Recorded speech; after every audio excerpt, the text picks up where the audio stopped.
Oh, apparently it was bucketing, but to kick 2 goals for in the whole game. Only final quarter. 2 goals out. Hold seemed to 48 for a whole game. I mean, wet weather, I get that, but Yeah, okay. It's easy enough. you have to be incredibly loyal to stay with Fremantle. I'll tell you what. Yeah, they've had their time. Yeah, Scary line. Yeah. Stay awake material. I think the 25 years we've been in, I think we made the final 7 times and won grand final. That's it. Struggling to keep up with everything.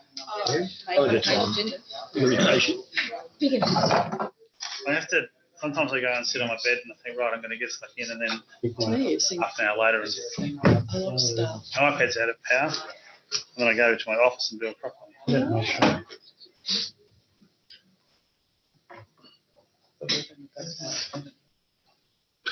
It's a bit like that.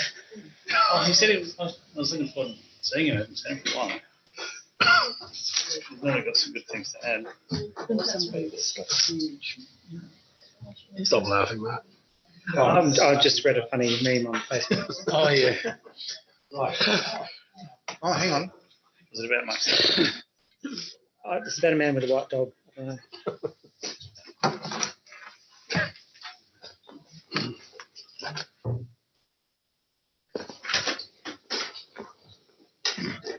Yep. Great. Okay. Thank you. Who's that bloke coming in there? Right, I missed those, Jeff. Already got it. Yeah. That's bigger. Oh, just, Sorry. you get a certain age and they just Yeah. flick you around the place, you know? Every now and then there's a nice person. Come on. Very It's much. a stage where it's just like, Be nice to the old people. Yeah, that comes up next month, I think.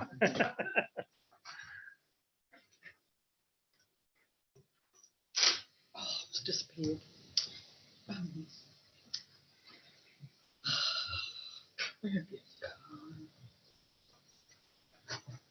that's when you need it. It dies.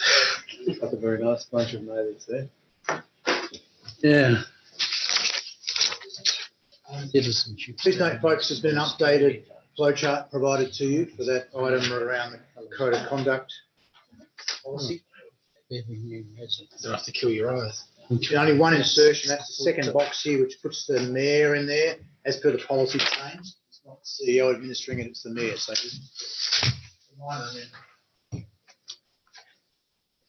Or is it? it's a big night. Okay. Welcome, councillors, to the council meeting for Tuesday, the 28th of July. I'd like to acknowledge the Kaurna people as the traditional custodians of the land, country of the Kaurna people of the Adelaide Plains region, and we pay our respects to elders past and present. And we also recognise and respect their cultural heritage, beliefs and relationships with the land, and we acknowledge that they are of continuing importance to the Kaurna people living today. Also read you the council pledge. We seek wisdom and understanding as we face the duties of our united task, praying for the peace and prosperity of our city. And please be seated. Welcome elected members and staff and members of the gallery. All good to see you here. Long agenda. I'm sure we'll do justice to all the very important things on it tonight.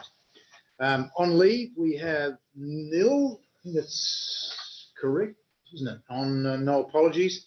Declaration by members of a conflict of interest is item 4. Are there any such declarations? None sprang to mind. So, okay, thank you, Neil. Confirmation of minutes, and someone confirmed that the minutes from the meeting on Tuesday, the 23rd of June, be taken as a true record. So, Barnett, do you wish to speak to it? Got a seconder? So, Nguyen, do you wish to speak to it? Any further debate? Concludes debate. All those in favour? Against? It's carried unanimously.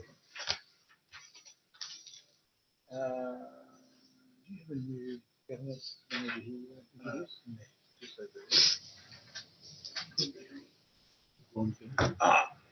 CEO's just alerted me. We have a new governance manager with us tonight, Meg. wave there, happily listening in, keeping an eye on us. Thank you, very welcome. Been with us for some time, so you know what we all look like and sound like, so no excuses, everybody. Public question time, item 6. We have had 2 questions submitted to us via our open process, and I'll deal with those 2 first. Now I'll open up to see if there are any other questions from the gallery. The first question is these were received from Mr. David Sherman via the online form on our website. And of course, we've got 15 minutes total, maximum of 3 minutes per person. These 2 being submitted, I'll read out the question. Question 1, why in the time of increased budgets and increased rates to residents of Prospect when the rest of the country are focusing on savings and efficiencies? We're pretty sure we know what that question means. So the answer I've been provided to read out to you is this: Council's long-term financial plan, our LTFP, has been greatly affected by the construction of Buyindi in recent years. Council is funding the project through loan borrowings. In order to ensure Council's financial sustainability, an average rate increase of 2.75% has been factored into the long-term financial plan.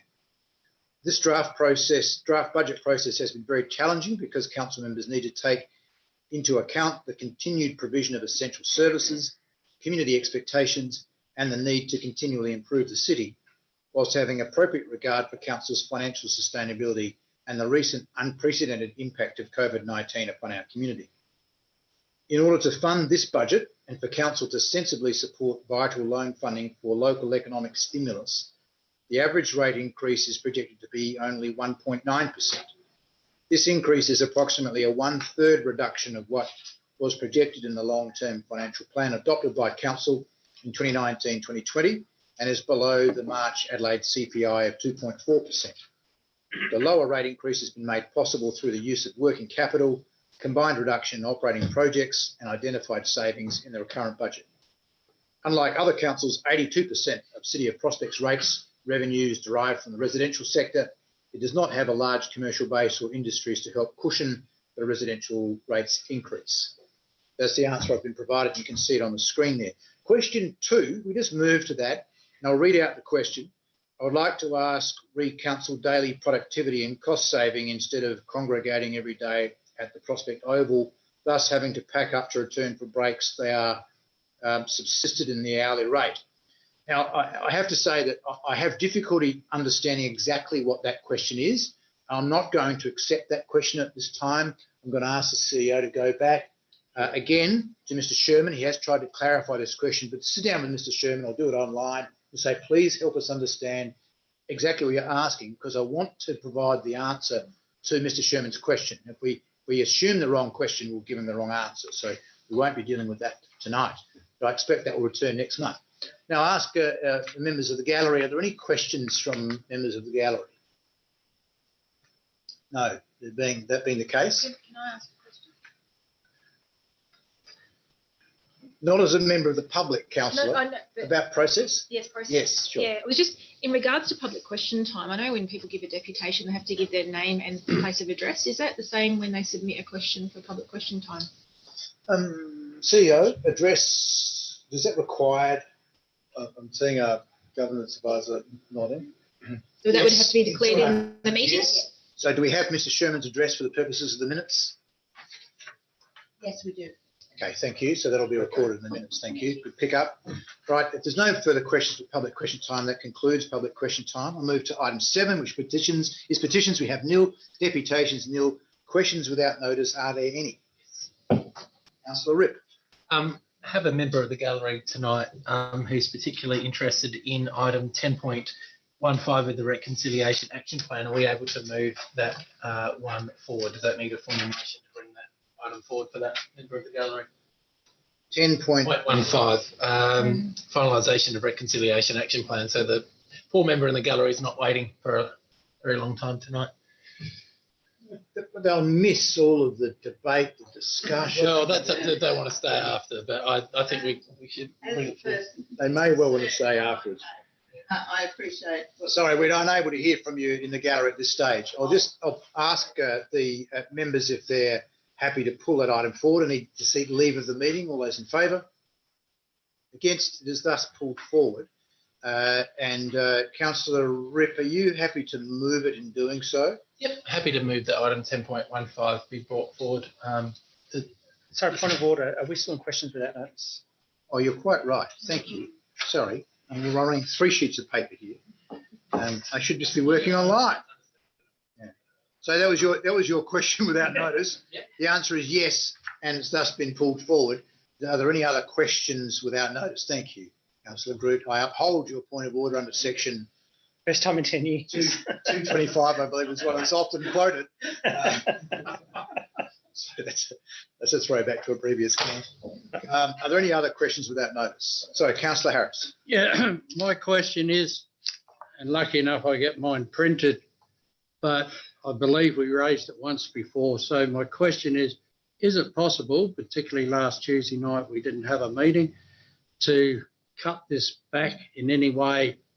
And I'll be honest, there's a whole lot of things in there I haven't even read, simply because I couldn't get to them. So my question without notice, is it possible when we have a large agenda to do it over 2 nights or an alternative way? Right. I think the technical answer is yes, we could call a special meeting to deal with it. CEO, any comment from administration or yourself? Absolutely understand, Councillor. You know, we don't rejoice in putting out a 500-page set of papers. There is a lot of business to get through. We are withdrawing a paper because we don't believe it should be a priority for tonight to save some time. We're hoping that many of these are procedural and shouldn't require a great deal of attention, but of course you do need to resolve them. Look, Councillor, we're absolutely aware of the burden of 500 pages, and wherever we can, we will bring. We've actually moved a number of issues into for information to hopefully shorten things down, and so we hear that, and we'll do everything we can to keep it short. So the short answer is potentially we could split it. Just need to call a special meeting to do so, but we haven't done that at this point. If we don't get through the agenda tonight, that's an option to deal with the rest of the matters if people decide not to go past 10. Yeah, thank you. Further, Councillor? No, I've raised my thing. Okay. Any further questions without notice? And that being the case, we'll go to reports for decision. Item 10.5 has been pulled. Sorry, 10.15 has been pulled forward. Councillor Rip, you're happy to move it. I know, Councillor. Councillor Harris is even happier to move it. Councillor Harris, just speak to it. Yes, I do. Firstly, I want to move the whole lot, but I would like to move it in a way to thank all the staff of the council that has worked with us to try and get to the stage we have. And particularly, I'd like to thank Brendan Lott. I don't personally believe we've gone far enough, and I think there should be more. But in the first 2 major points, the one is receive and noting, and I'm very thankful to the staff, the Mayor and all the people around the table that we've taken a lead far beyond some of the other councils and moved so far ahead in the plan. I'm very disappointed that governments higher up than us haven't followed it up or continued where they should. The point 2 of the one we're moving is a delegate CEO or delegate tasked to lad. I think we should seriously look at that at point 2, and it doesn't have to be done tonight, and try and work out who's best or what person is best to move on to it. But I'm disappointed in the fact that many Australians took a position and to go down this track, and they marched around Australia. They went everywhere possible to try and bring all Australians equal and to actually give more rights to one group that have missed out for a couple of 100 years to try and get them up to speed. That is why point 3, and on the table here and up here beside me is the Uluru Statement. I want to mainly mention that because we and I say this about myself as well as others, we as white people, we can take very big concerns, we do, and I do and others do, when we're looking after disabled people, sick people, refugees and all that, and we can do a certain amount, but it's the person themselves or the persons themselves that can make a lot of these decisions themselves. A government, and part of the statement you'll see behind me is to set up a group that liaise with the government to talk about Aboriginal situations. And I believe if that sort of setup had happened, had been set, Rio Tinto wouldn't have blown up our history in Western Australia, because someone would have said it was wrong. This gives those people that extra chance to look after themselves and fit in. We now, as a government, and I mean not Adelaide, but the whole of Australia, are looking at children of 10 being charged as adults, and they're trying to change it to 14, and it's not going too smooth at doing that. And where's the large group of people that fits in it? I had a picture today and it comes from Melbourne, I'll be honest, and it most probably not too good at the moment, but you buy a lettuce for $3.50. You go to Nullarbor up in the Northern Territory, which is about 98% Aboriginal, you've got to pay $11 for the same thing. That's not equality. We should all have that right to eat the same food. If tonight and other people that are home listening and that, if they get a chance to read this statement, the statement is from the Aboriginal people themselves. Some 20 different tribal people got together at Uluru and had a discussion and looked at what they could do to help their people walk side by side with us, not on top of us, not below us, but side by side. And I think it's very, very important to take this step to say here in Prospect, we get it. And all of us, and I include myself here, oh, what's the history of Prospect? I talk to the school kids. I tell them, oh, yeah, well, you know, when we were here in 1836, we were here in 1838. And that was a discussion I used to have. Pigs. We've been here 40-something thousand years in Prospect. And it takes a long time for people to learn that. And if we got one Aborigine that lives in Prospect, we're fortunate or unfortunate, I don't know how you look at it, but we don't have many Aboriginal people live in Prospect, in the city of Prospect.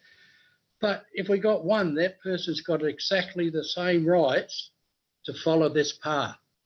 I can tell you the only fact I know that it's Salisbury Terrace on the other side, Nailsworth. In Salisbury Terrace, the last group of Aboriginal people that lived here and basically lived in a humpy, and that was on the corner of Salisbury Terrace and Howard Street, near that house with the thing. And then they were removed. I don't think we bought anything off them. I think we just removed them. So please, I'm asking to support the whole thing. Give our mayor and others and the staff the chance to look maybe what else we should do. This isn't far enough. What else we can do in the statement is one of those areas we can do it. When I did read, and I did read about this, there's a picture in there of the mayor. We always seem to get your picture. And it's a mayor's statement on the Aboriginal, which is quite good. But I've emphasised down to the last couple of things we should do and all that. David? 1 minute if you need. Okay, Lachlan and I, the mayor, tried to get the names right. We had a discussion, we talked to other people that we should look at a treaty. We were put backwards, and most probably rightly so at that time, because things were moving along the way they were. Oh, no, you can't do that because let's have a treaty with the government. It's got to be federal. It's got to be this and all that. It's rubbish. The end result will be the next motion I will bring forward is for the staff to look at how and if we can proceed with a treaty. I ask people to support the whole lot, and it's one of the good reports that I read. And again, I really thank the staff for the treatment of Australian people in Prospect.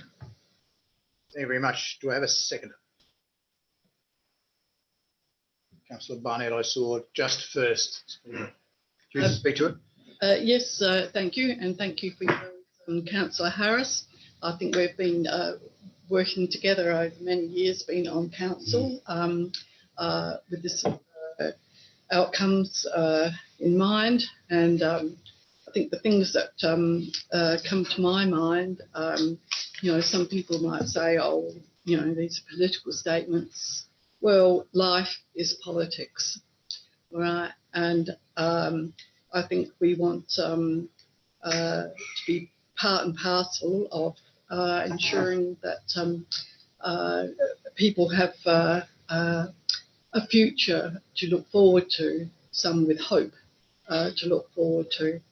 And so I think that I'm very proud of this council. We started some decade or more ago on this path, and words that come to mind are about having respect for not only all our peoples but our First Peoples, and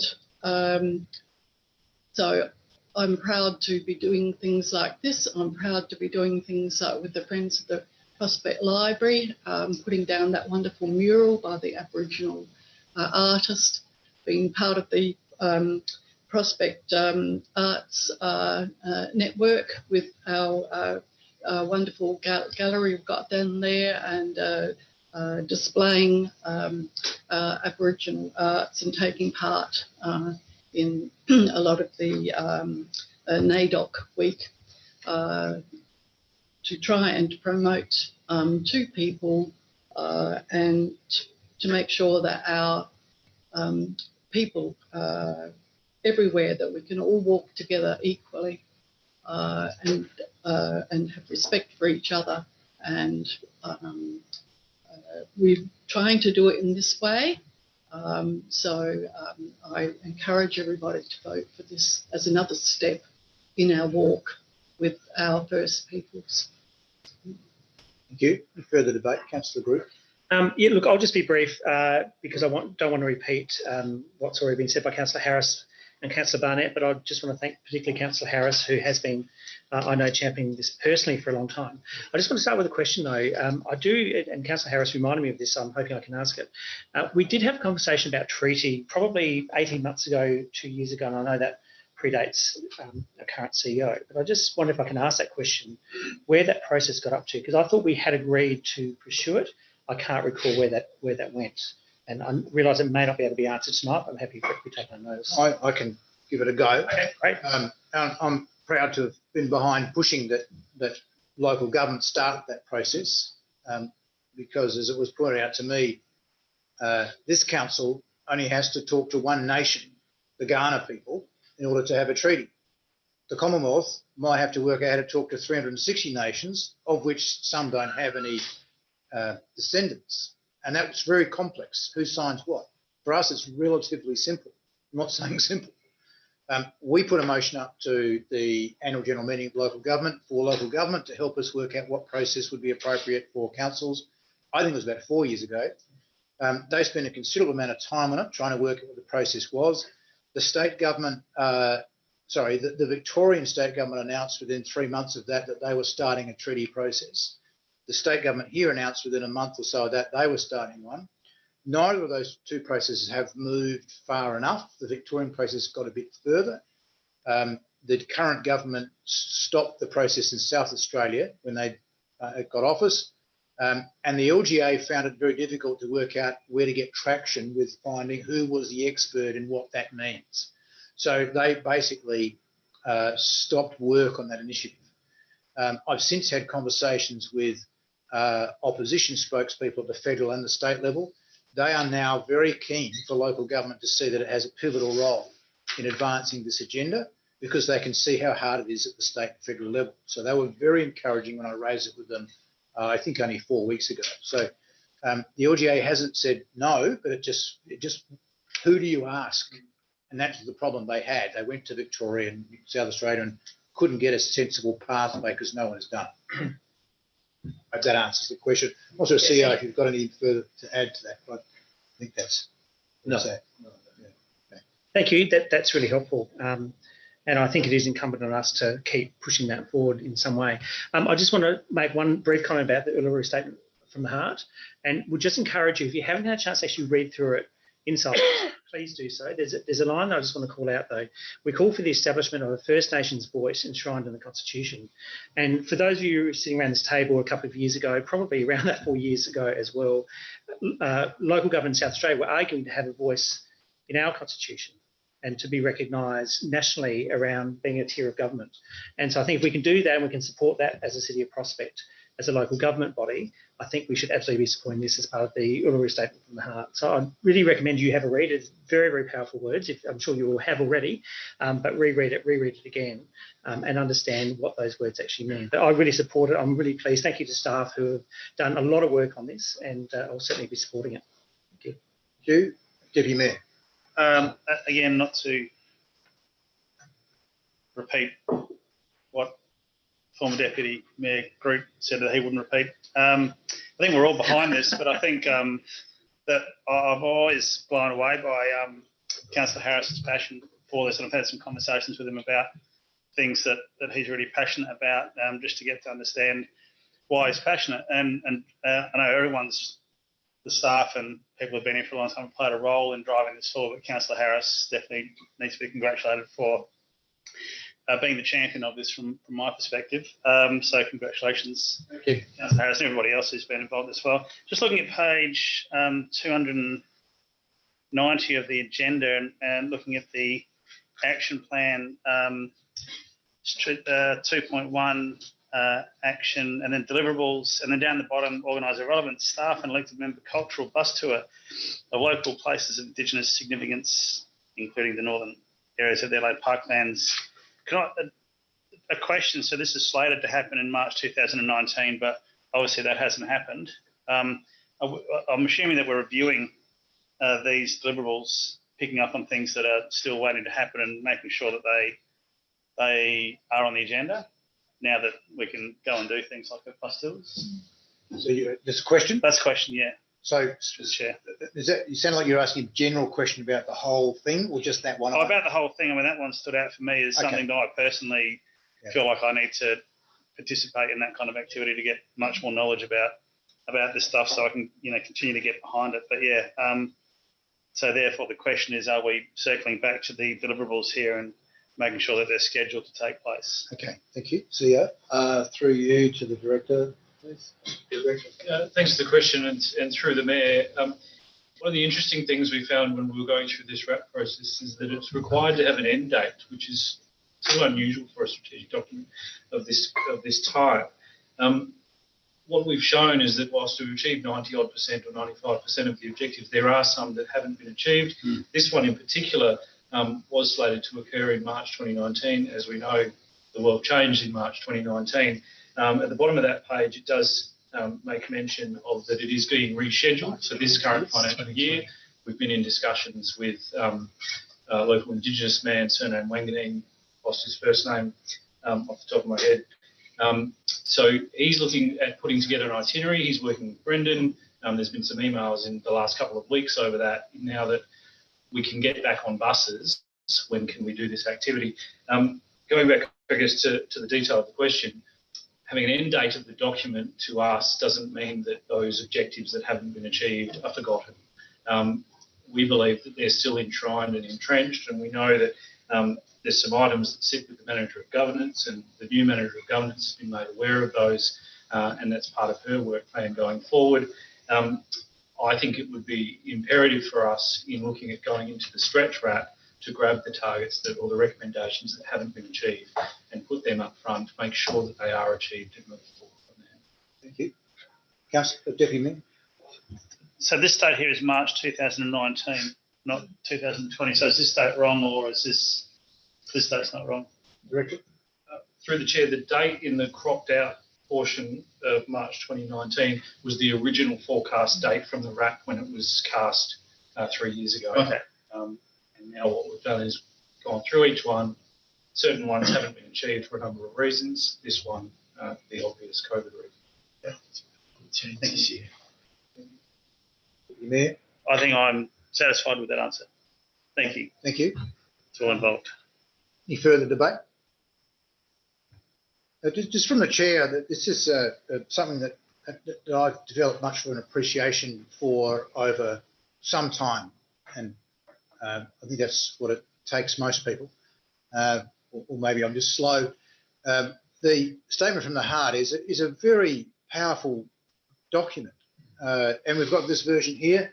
We've supersized the one brought in by our fabulous member of the gallery, but the one I really like is the one that's got all the black, looks like lacework around it. And it's not lacework. When you get close to it, it's signatures. And it's signatures of the hundreds of people that were at the conference that finally endorsed the statement from the heart. And it's a beautiful recognition when you get close to it, that that's real people who've agonised over this statement for some time to arrive at a consensus. And it's broadly accepted as the greatest coming together in terms of pitching a position of all the nations that can be recalled. So you've got to sit up and listen, I think, when that happens. It's a great statement to read, because if you think about it, the Aboriginal people could say an awful lot of things about what's happened in the last couple of 100 years. And when you read the statement, they don't make a huge deal about all that. They're desperate to work out how we do this together. And I'm really grateful that it's been brought to us tonight. I'm really grateful the staff have worked hard on the Innovate program. I acknowledge that it's not all been done. I take the director's word for it that we'll try and push through the remaining items and incorporate them in the plan going forward. But I've always had a sense that this council is one that wants to do more rather than less. So I'm really energised by the debate so far. I was going to suggest an amendment tonight that we offer Bayindi as a place where the Makarrata process could start, that the truth-telling, the coming together could start. I think we've got a great venue here with multiple rooms if people need breakout spaces, that we could be a place that starts that discussion where people can come and tell us what happened and people can listen to what happened. And I think our local people here of every colour and persuasion are ready to have that kind of conversation. I also think it's time that we reignited the treaty discussions and just see how far we get, because somebody's got to start this stuff. And I'm embarrassed to be part of a culture that's been here so long and hasn't started this stuff. So we've started it before, we didn't succeed. I think it's time we do it again. So I'm happy to take those couple of items and work with you, Councillor Harris. You foreshadowed to bring something back, that we start that process again around treaty and whatever that might mean, and that we do have a think about how we become part of the truth-telling process that needs to happen before there can be reconciliation. And I think that's an important part of the journey, is that, Indigenous people I've spoken to in depth about this, so look, you can't apologise for stuff until you understand what happened. Well, the apology's hollow. Just work with us a second here, understand what we've been through, then your apology will be so much more powerful. And then together we can work out, what do we do next? And wouldn't it be terrific if what we did next we were equally proud of as one mob of Australians, rather than what currently gets perceived as them and us, which is just so tragic, given that it's the oldest surviving Indigenous culture on the planet. I mean, it should be an extraordinary thing for us to participate in. I'm not sure how many of you have been to New Zealand, but the way that the Maori culture is integrated entirely into the way the New Zealanders go about their lives is amazing. You go to a local government conference, as I've been wont to do, every person starts with a greeting and an acknowledgement in Maori, and they finish in Maori. It doesn't matter where they come from, how long they've lived in New Zealand, what their position is in life. They all start and finish in Maori. And it's just respectful, They have a treaty.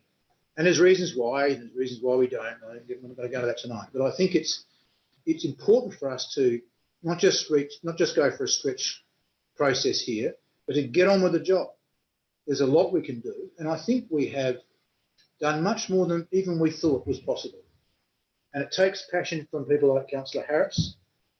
It takes stubbornness and pushing from people like Councillor Groot, who got the names of streets down at 1838 changed. It takes all of us working through a long process about how to name this building how to make that sign appear, what it looks like. They're not easy discussions, but they're good and worthwhile discussions. And I hope that our legacy is that we are part of the next phase of how we deal with these matters and how we deal with our entirety of our history.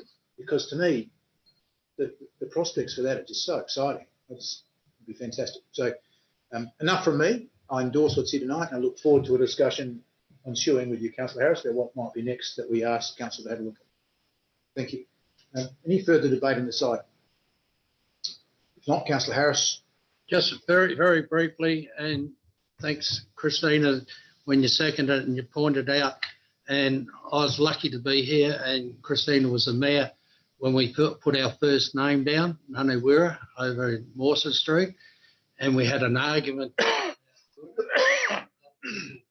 had different ideas, and so it just didn't, or you can drive past now, you'll see two names there, but it didn't just start as two names. We went through an ugly process here. We had white people, National Action, that came and tried to take over our city and make it a free place for them to speak. And so proud, all bar one or two, of our councillors stood up and stood out in the street against these people to take that hatred away from our city. And we spent a heck of a long time even deciding to put a flag up out the front, an Aboriginal flag, before we even got to the Torres Strait Islander one, to put up a flag, and to a man wanting to have every flag in the sun before we had the other one. And that's why we got about 4 or 5 flag poles, because just to get the Aborigine one on the end, we had to do all this other. So I don't want to mention his name because he's still alive and kicking, and good luck to him. But I feel very proud of sitting here with all of you. And the two main things that David said is, one, working towards a treaty, and particularly them working towards maybe we could be a part to start it off. And I do want to say to David and others, perhaps some of my passion comes from, and I wouldn't say it on air, but I've done some pretty nasty things when I was younger that now I'm very ashamed of, but it was just a fact of life in those days. But so that gives me that bit extra passion to try and right the wrongs of us. Thank you, and hopefully people vote for it. Thank you. That concludes the debate. All those in favour? Against? It's carried unanimously. Okay, good discussion. And if you're here in the gallery for that matter and that matter only, please feel free to leave us, or you're more than welcome to stay for the other 475 pages. That you're more than welcome. Okay, back to. I was just giving her the. Thank you. Ours is bigger than yours. Thank you, Councillor Groot. Oh, I thought you were going to take off. That's right. Sorry. If you want to. No, okay. There's the others. All right. Okay, good. Reports for decision 10.1. The SA Community Wellbeing and Resilience Grants, 3 grants submitted. Recommendations on page 3. Somebody happy to move that way? Councillor Barnett, wish to speak to it?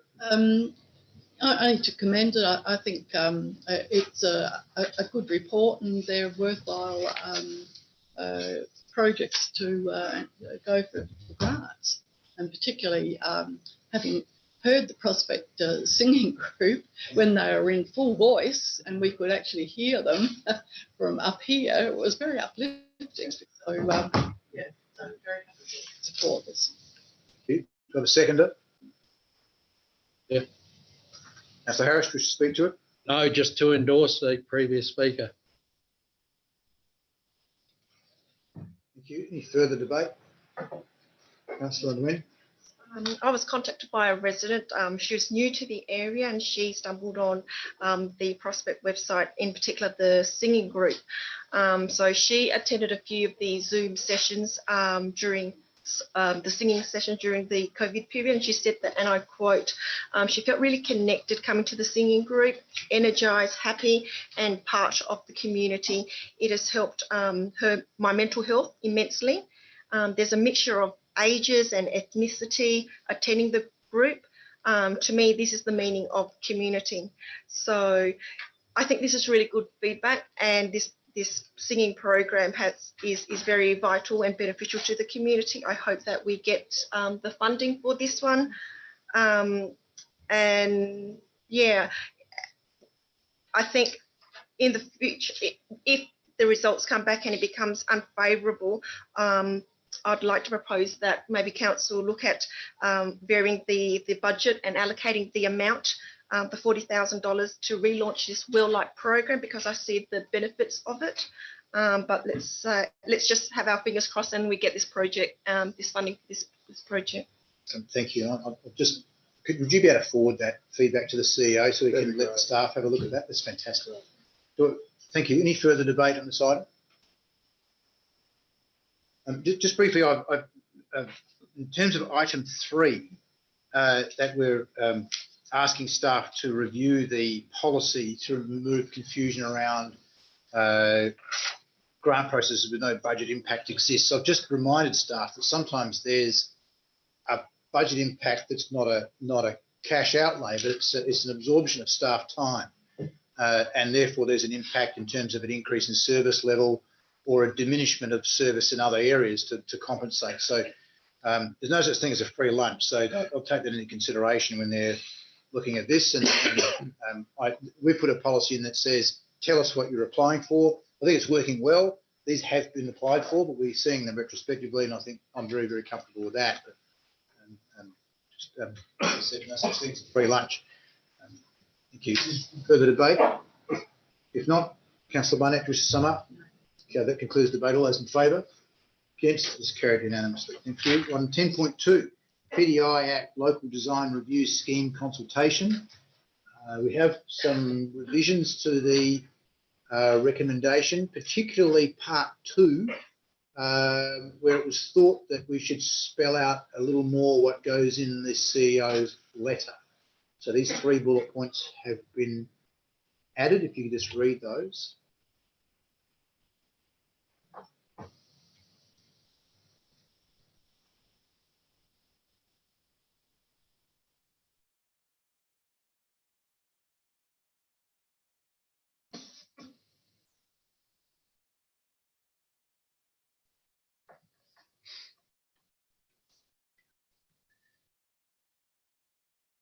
This picks up the flavour of the report, but it's not currently in this response. So we thought that it might be better to strengthen the response.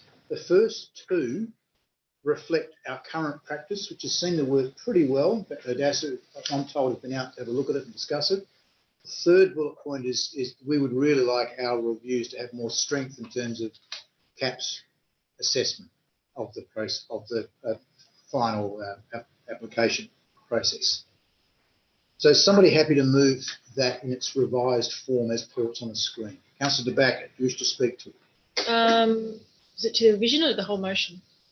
To as per the screen, parts 1, 2 and 3. Yes, and I would like to speak to it briefly. Yep, fire away. Yeah, so I'd like to commend the motion. It's really important, having spent a long time on the council assessment panel. The local design review process, because we don't necessarily have, we don't want to design by CAP. You can't design by committee. We tried to do that, remember, this building. It's a challenge. It's good to get an architect involved. And so I think it's been really successful in saying, well, no, let's go and have a talk to the expert. And they can articulate it. So one of the really good things that I read in our submission is the ability for that sitting down and talking to the client. Maybe they're not understanding what's gone wrong, why their submission has not been approved. I think the other thing that's of note as well, it's really concerning that we've got a brand new planning and design code, and the code itself should be strong enough that good design just happens, but it's not, and that's a real concern. So it's quite a strong letter if you do read it, and I thank the Mayor for sort of making it a little bit stronger and a bit more pointed. And I would commend the motion. So it has really supported some better outcomes in the City of Prospect in having this design advice. One little thorn though, they haven't set the costs. So there's a lot of cost shifting. So a lot of people say, the design planning and design code is not strong enough.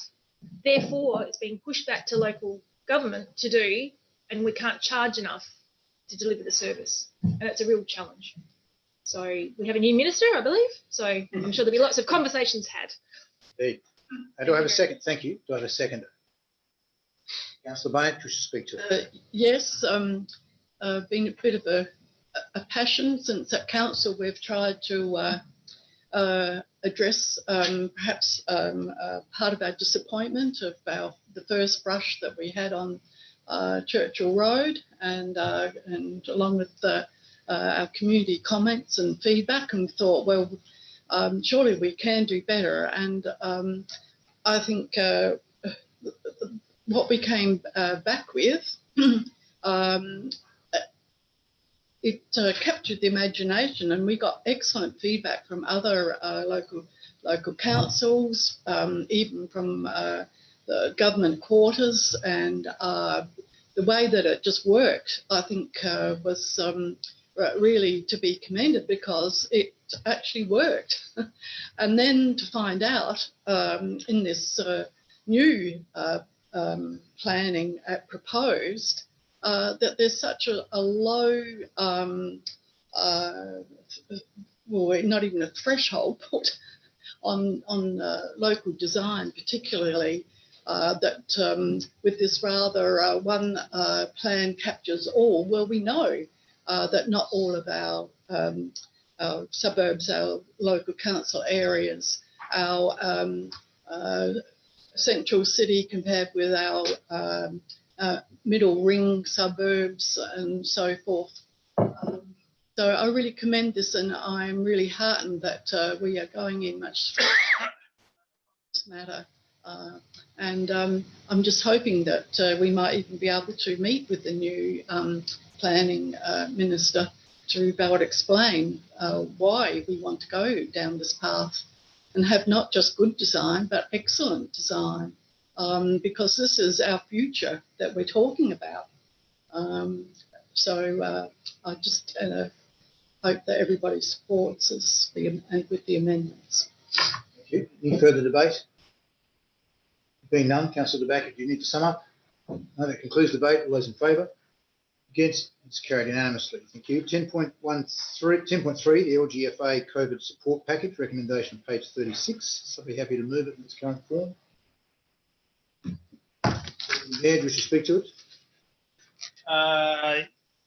Yes, I would wish to speak to it. So there doesn't appear to be any risks here for us. It's a facility that we have available to us if we should choose to use it. And the only thing I can see in here is an upside that we might save some money on interest due to the discount offered. So I can't see too many problems with it, and happy to support it. Thank you. Do I have a seconder? Councillor Pearce, wish to speak to it? Yeah, I support it, and it's obviously a saving. I've just got a question as to, it's probably an obvious answer, but why are we just picking up on the 2.5 million, not the whole 11 million? I think that's the maximum they'll do it for. Is that correct, CEO? That's the formula. We can only do 10%. That's the maximum. Okay, thank you. Thank you. Is that all, Councillor Pearce? Yep. Yep. Any further debate? Question. Councillor Wayne, a question? Did the LGFA, do they offer all councils the same discount rate? Yes, that's what I understand, yes. Yes. And same formula? Yeah. So regardless the size of? 10%. Thank you. Any further debate? If not, Deputy Mayor, do you wish to sum up? I think. That concludes the debate. All those in favour? Against? It's carried unanimously. 10.4, the Local Government Review Bill 2020 submission. And again, there's a slight revision on the screen because you'll notice in the attachment 17 to 50, it includes our comments in faint from October 2019. I just thought they're off a previous document, probably some of them out of date. Best just to remove them. So item 2 says that with the exclusion of feedback provided by Council in October 2019. Does that make sense? Is somebody happy to move it as per what's on the screen? Councillor De Backer, if you wish to speak to it. Not really. No, thank you. A good report, though. Thank you. Councillor Harris, a seconder. No, just to endorse the previous speaker. You're not seconding it?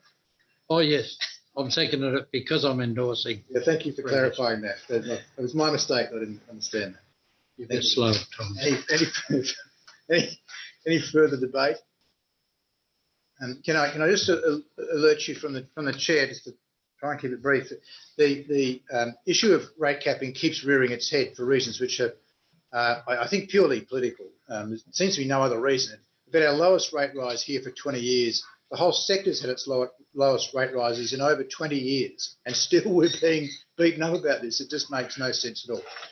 If we put aside the philosophical, ideological, councillors just should be whacked just because they're small and, you know, I've got a bigger stick.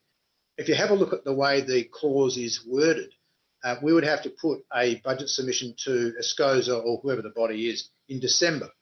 And I have tried to point out to people who would listen, and obviously our family listens to each other, but beyond us, people's eyes glaze over. But we don't put a budget together behind closed doors in caucus. We put it together in public meetings, and you know that it takes us 2 to 3 months to start with the budget framework, work our way through the budget bids, get involved in what projects get up and what don't get up, and come to some sort of landing before we put it out for public consultation. And that process is 4 weeks, and it takes time to compile the responses and get it back to council before we then adjust the budget and finally make a decision in June. Now, anybody would be mad if they thought that a council would endorse a budget to go to ASCOSA in December that they hadn't taken to their community. So that means we'd be making a decision in September to put a draft budget out to get the feedback in time to inform a decision in November to have it ready for the December deadline. That means we'd be starting our budget discussions in August. Exactly. So when you think about the impact of ASCOSA's very worthy 4 months that they want, it means we have this ridiculous process of starting in July, August. And the reason that's not understood is because we have a level of government at state that does their budgets entirely differently to ours. They do it behind closed doors. They don't put it out for public consultation. They lodge it in Parliament and then defend it. I'm not saying it's a bad process. It's just an entirely different process to what we do. We don't have an upper house. We've just got one. It's here. So we are trying not just to say, can you please get off our backs, because I'm not sure what problem you're trying to fix. But this fix is particularly unwieldy from a timing perspective. And I hope that they get to understand that. And I'm not sure where it'll go with the third minister in 3 days, but we'll work as best we can. The LGA is very good at doing that on our behalf, and this feedback will be valuable for their efforts. So, thank you. Any further discussion on this one? Just briefly. Barnett?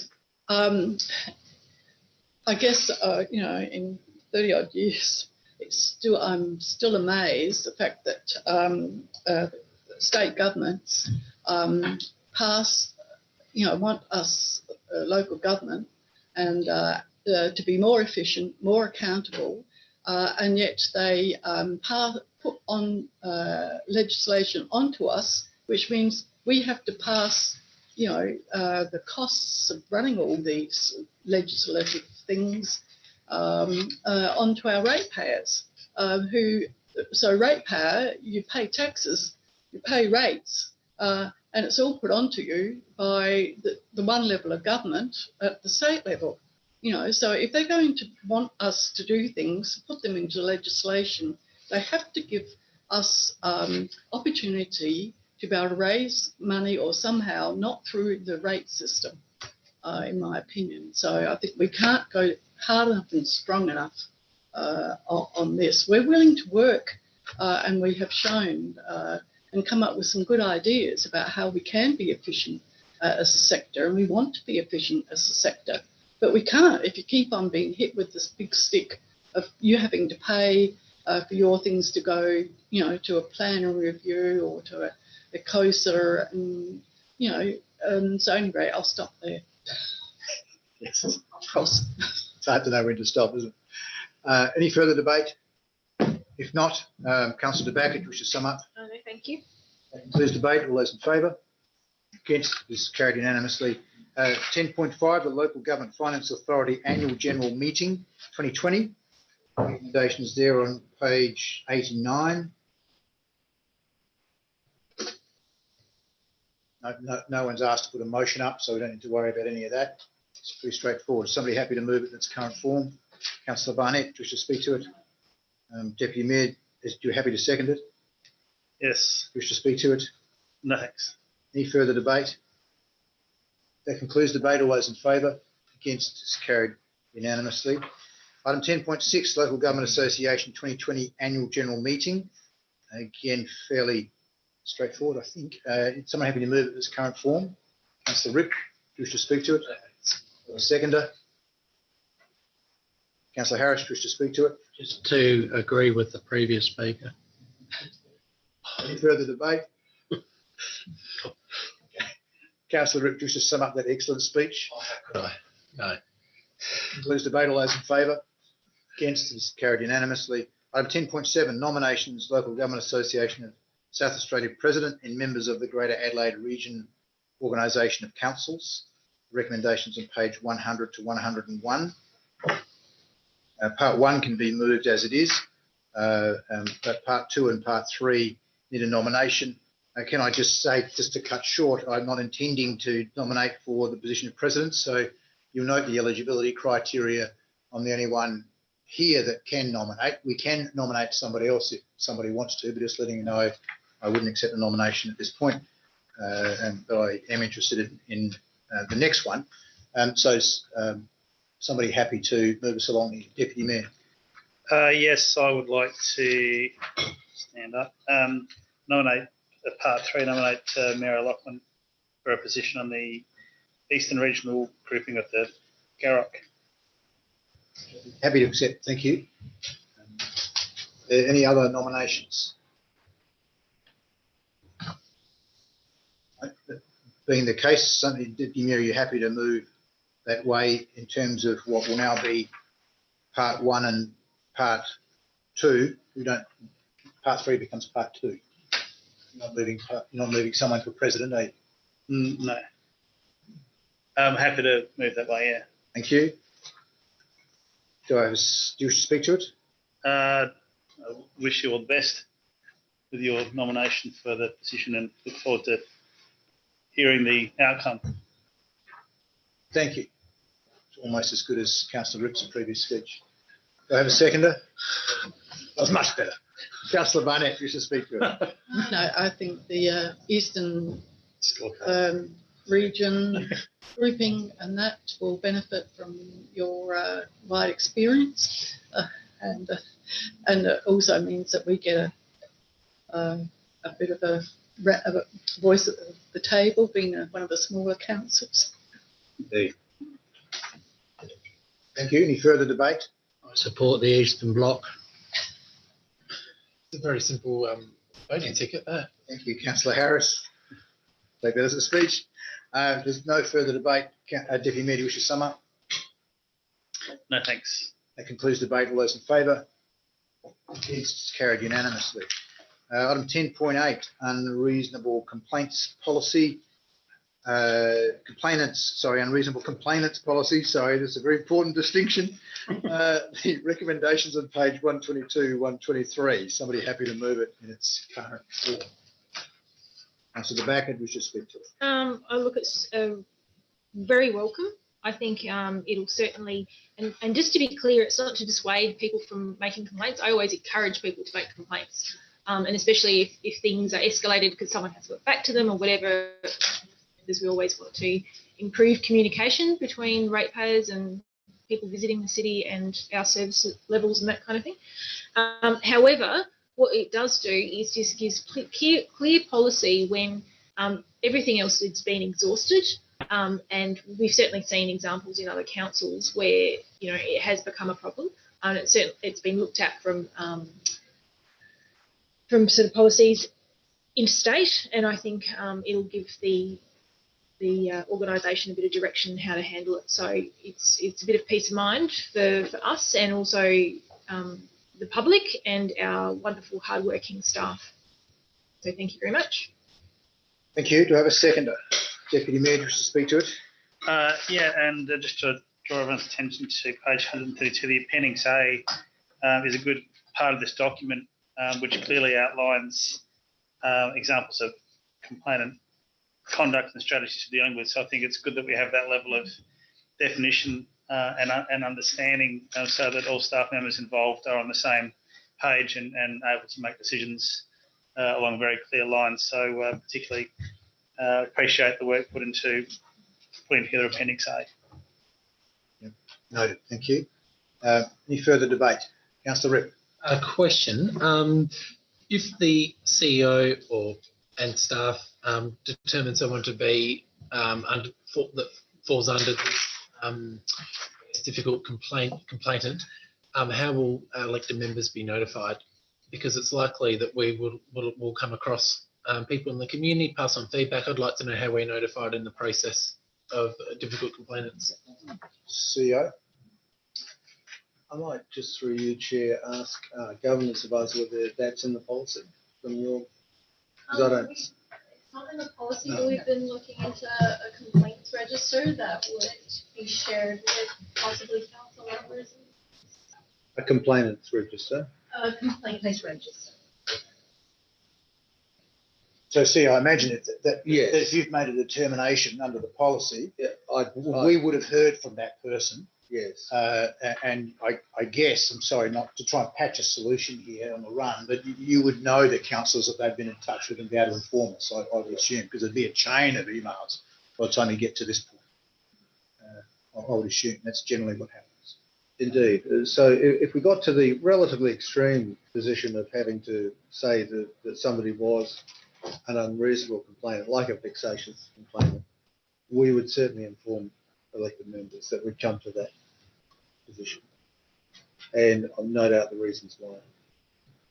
Councillor Ripp, is that answer your question? It does, but I think it needs to be built in to the recommendations to be clear, because not only it's great that they're notified, but we equally need to be notified in part of this process, and I think that's what's missing from this policy, if I'm honest.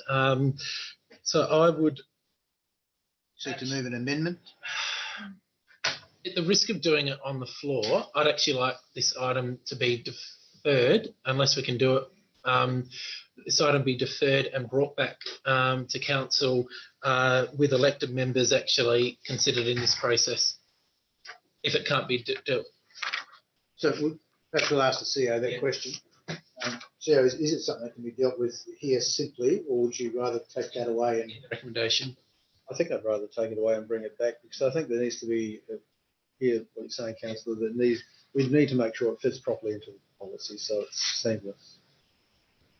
Okay, so if we take that, Councillor Ripp, that you're moving an amendment, and I'll go to the mover and seconder in a moment to see if they'll incorporate, but that your amendment would be along the lines of to defer the matter to consider notification of elected members, or unless you've got some better words. Well, really, I guess seeking deferment to see how elected members actually fit into this policy, considering we may likely come in contact with complainants, and equally, if we haven't come into contact with somebody and say that staff are saying to them, you're a difficult complainant, sort of, we're not sort of responding to you, we're going to have angry members in the community and we don't even know about it. So there's actually a risk on two fronts. So I actually think that how elected members fit into this policy really needs to be thought about. Okay, so Can I have a question? Yes. Sorry, hang on a minute. Not just yet, because I've got an amendment attempting to be moved here, and I'd just like to get some words around it, and then I'll come to your question. So defer the item to ask staff to consider how elected members are engaged with and informed about the outcomes of policy. Just get some words up around that. We're going to have serious angry people. Informed about the outcomes of the policy. Oh, of application of the policy. Yeah, application of the policies. CEO, does that make sense to you? No, it makes sense to me. Yep. Councillor Ripp, you're happy with that? Just let me read the final to defer item 10. Staff to consider how elected members engage with and informed about the outcomes of the application. Yeah, I'm happy with that. Okay, thank you. I'll now take a question, Councillor De Backer. There's two questions. When will it come back to us? And two, I don't want to say a person get branded, but they might be unreasonable about a particular complaint that's not closed, but that doesn't necessarily mean that the next complaint they make is not valid. So I'm just wondering, with privacy policy and all those kind of things, are they going to be considered and it's not like a blanket? Yeah. Okay, so first things first, because they're two quite different Yep. questions. All right. We do need to put a date on this. So is the next council meeting appropriate CEO? Can that work be done by then? Standard. Refer the item to the next council meeting. Burn there. Thank you, Jazz. Second item is subsequent complaints from the same person. How does the policy deal with that matter, CEO?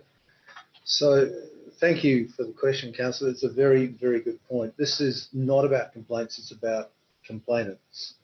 And so we would still, even though somebody's been regarded as a vexatious and unreasonable complainant, every complaint that's made by that person will be considered on its merits going forward.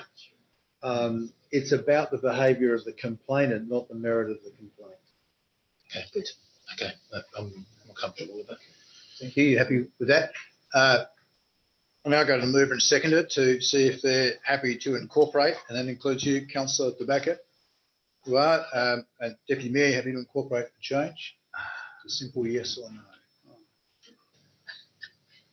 Point. I'll allow a brief question if you have a question.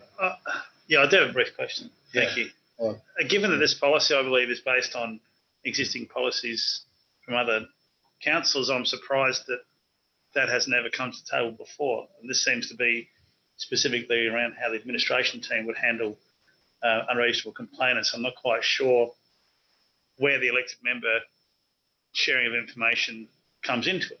So, so your question is, was that it? I finished on a sort of upward tilt, sort of suggesting a This is a very question. good speech. Yeah. I'll take that as I've got to keep moving. I'll take that as a question. Look, just so we can discuss it, and maybe we might come back with the same policy. I'm happy to defer it. I'm not sure whether I agree with the reason for deferring, but I'm happy to. We'll tell you that's a review yes, it. and you can deal with it when it comes back. Yeah. I now seek leave of the meeting to incorporate the change. All those in favour? Against is thus incorporated and becomes part of the motion. Anything further, Councillor Ripp? Any further debate on this item? Just from myself, the policy does allow, and I don't mean to speak against the CEO, but it does anticipate and allow that the CEO might say your subsequent complaints will not be dealt with either, because you are the sort of person that will keep inventing a reason to come and complain. And that is what's happened in the council that's generated this template policy. So we have to be careful, and I'll be interested to see what the CEO does with this policy in review on the way through to the next meeting, because you can imagine a construct of someone who's highly intelligent reads that in the policy and says, oh, so I can't complain about the yellow line there, but I can complain about it there. And when I'm finished with that one, I'll deal with it there, and so on and so forth, and drive people bananas and cost a lot of money. From recollection, that's not exactly what happened in another council, but it's very similar to what happened in another council, where someone deliberately set out to make the staff's life miserable and constructed a way to do so. So we have to, I think, anticipate that it may be the case that the policy says you as a person have limited rights to raise complaints, and the CEO then has to have discretion over how do you deal with it. And that's what the policy's there to do. Yes. So you're not asking me a question. No. Okay, good. Just looking at you guys. Excellent. Thank you. Lucky you, Yeah. because you'll have to deal with it. Okay, thank you. Any further debate on this item? But he hasn't got too much You chance. have a question instead. No. Good. There's no further debate. He hasn't got much hair to lose over it. Councillor De Backer, do you wish to sum up? It was a really interesting debate with a few extra points. So hopefully it comes back and we'll support it and support this motion to defer it. Thank you. All those in favour? Against? Is carried unanimous. Item 10.9, review and update of existing policy. you will note that the staff have distributed a flowchart. This is attachment 12 to the Code of Conduct for Council Members complaint handling procedure. There was a slight omission. That thing I've just circled was missing. And the circle merely states the mayor as being the person the CEO refers the complaint to, and the mayor then deals with the matter as per the policy. So the flowchart wasn't quite reflecting the policy. It was the old flowchart. So I'm going to interpret that as chair as a minor omission, and you'll see in the Two. I thought we had minor omissions in We do. on the screen. Thank you Yeah. very much for reminding myself. Yeah, subject to minor amendments. Okay, somebody happy to move it? As per the screen. I have a Deputy question. Mayor. Question. That's a question, please. Just for clarity, the newly added rectangle says referred to mayor or deputy mayor, correct? Is that the one that's been added? Yes. Just for clarity, under what circumstances would it be referred to the deputy mayor, not the mayor? Every chance I get. No, that is prescribed in the policy. So the circumstances under the policy would be if the complaint's about the mayor, the deputy mayor then processes it from that point on. Luckily, I don't get many complaints about me. Could raise a couple. Yeah. You need to. Sorry about that. Thanks for that clarification. Feel any need. Um, So, is someone happy to move it to? Very good. Councillor Harris. And I'm happy with the answers that were given to the deputy mayor, and good luck. Thank you. Do I have a seconder to get it on the floor? Deputy Mayor, do you wish to speak to it? No, thank you. There's two there, but of course. Councillor Barnett. Yes, just picking up on the flow chart, somewhere I can't find that it reflects the fact that if, even though it's referred to the mayor or deputy mayor, and you've given an explanation, and part of it's in the report, but on the flow chart it doesn't actually reflect a process where if the mayor or the deputy mayor is the subject, say, for example, of a complaint or a conflict of interest or something. On the flow chart, it doesn't. No, because that gets, it's in the policy. Yes, but a flow chart should reflect the pertinent steps. So I don't know if that again is deferred to be looked at. Just the flow chart to reconcile it with the actual what's in the report. Yes. Sorry, CEO. Can I turn that into a question just to, how would the flow chart be amended to show that process? If it's about the mayor, it's to the deputy mayor. If it's about both of us, as the scenario you're thinking of, we should be extraordinary. Leave it, but it might happen. Yeah. I understand. Does the policy cover that? So through you, Chair, to somebody who's just worked on the policy, governance advisor. Through the chair, can I? Oh, sorry, the director. Through the chair, policy will only cover a very basic, what is the process. We can't actually fit all scenarios.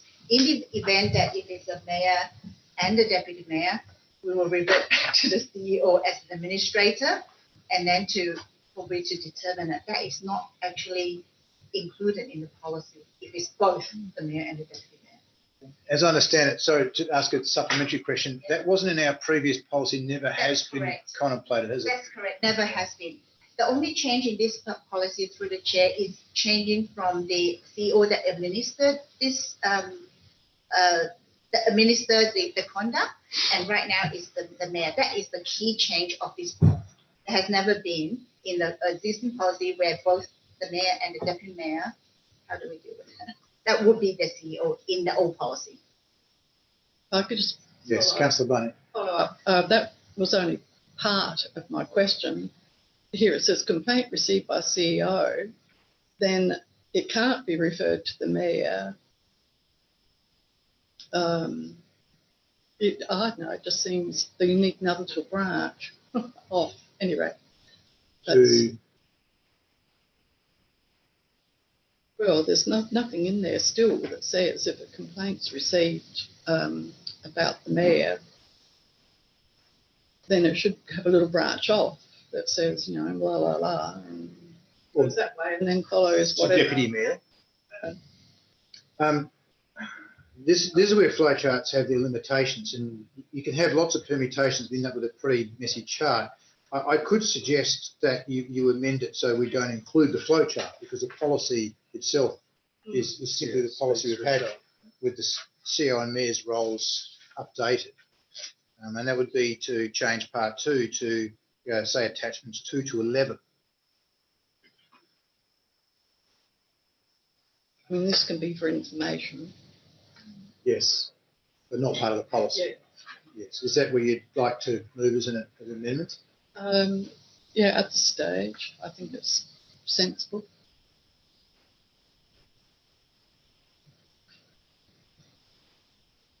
Yeah, again, I'll go to the mover and seconder to see if they're happy to consent to that change. Councillor Harris? Well, it saves doing a drive-by. I think that was a yes. Deputy Mayor? I'll ask a question if I may. Sure. Is there any perception that there might be an issue with some part of this being changed and that not being reflected in another part if they weren't both included in the policy? CEO? as I understand it, Deputy Mayor, what we're saying is that's just a visual summary of the process, not the full summary policy. It's a useful aid, but it's not the comprehensive reflection of the policy, and therefore to see it moved as simply a for information part of the resolution would probably cure any concerns that I'm happy to accept the amendment. Okay, accept the amendment. I'll now seek leave of the meeting. All those in favour? Sorry, Councillor De Backer. I did have a question. Sorry, I'll take the vote again in a moment. Councillor De Backer, you had a question. I did have, just in regards to the deputy mayor, if it's about the mayor, but in your absence when he's acting as mayor, it would be directed to him anyway. Would that be correct? This is the problem with flowcharts. They're only so good. CEO, if I'm overseas, the complaints about. No, about one of us. Yep. It would be directed to him in your absence. As acting anyway, mayor. as acting mayor. Correct. Yeah. King is dead, long live the king. There's always a mayor. I'd say yes. That's a simple answer. Thank God that was a simple answer. Thank you so much for that. I'll now take the vote to incorporate the change to remove attachment 12 from part 2 of the motion. All those in favour? Against? That is carried and forms part of the motion. Anything further, Councillor Barnett? Any further debate on this item? Councillor Ripp? Just a question for, assuming we're taking this in totality. Item 4 on the waste and recycling management policy. On page 156 here for the multi-dwelling developments, can I just check, I'm just a little bit confused whether item 5.1 and 5.2 has been in the previous policy, or is this a totally new addition to the policy? I just wanted to just double check that. CEO? What the change was from the previous one to this one, pretty much. you chair, just to the director and yes, Chair, Director. I believe, and I'll just confirm, I think it's a new. Just confirm that. That's right. Yeah, happy to. Wait,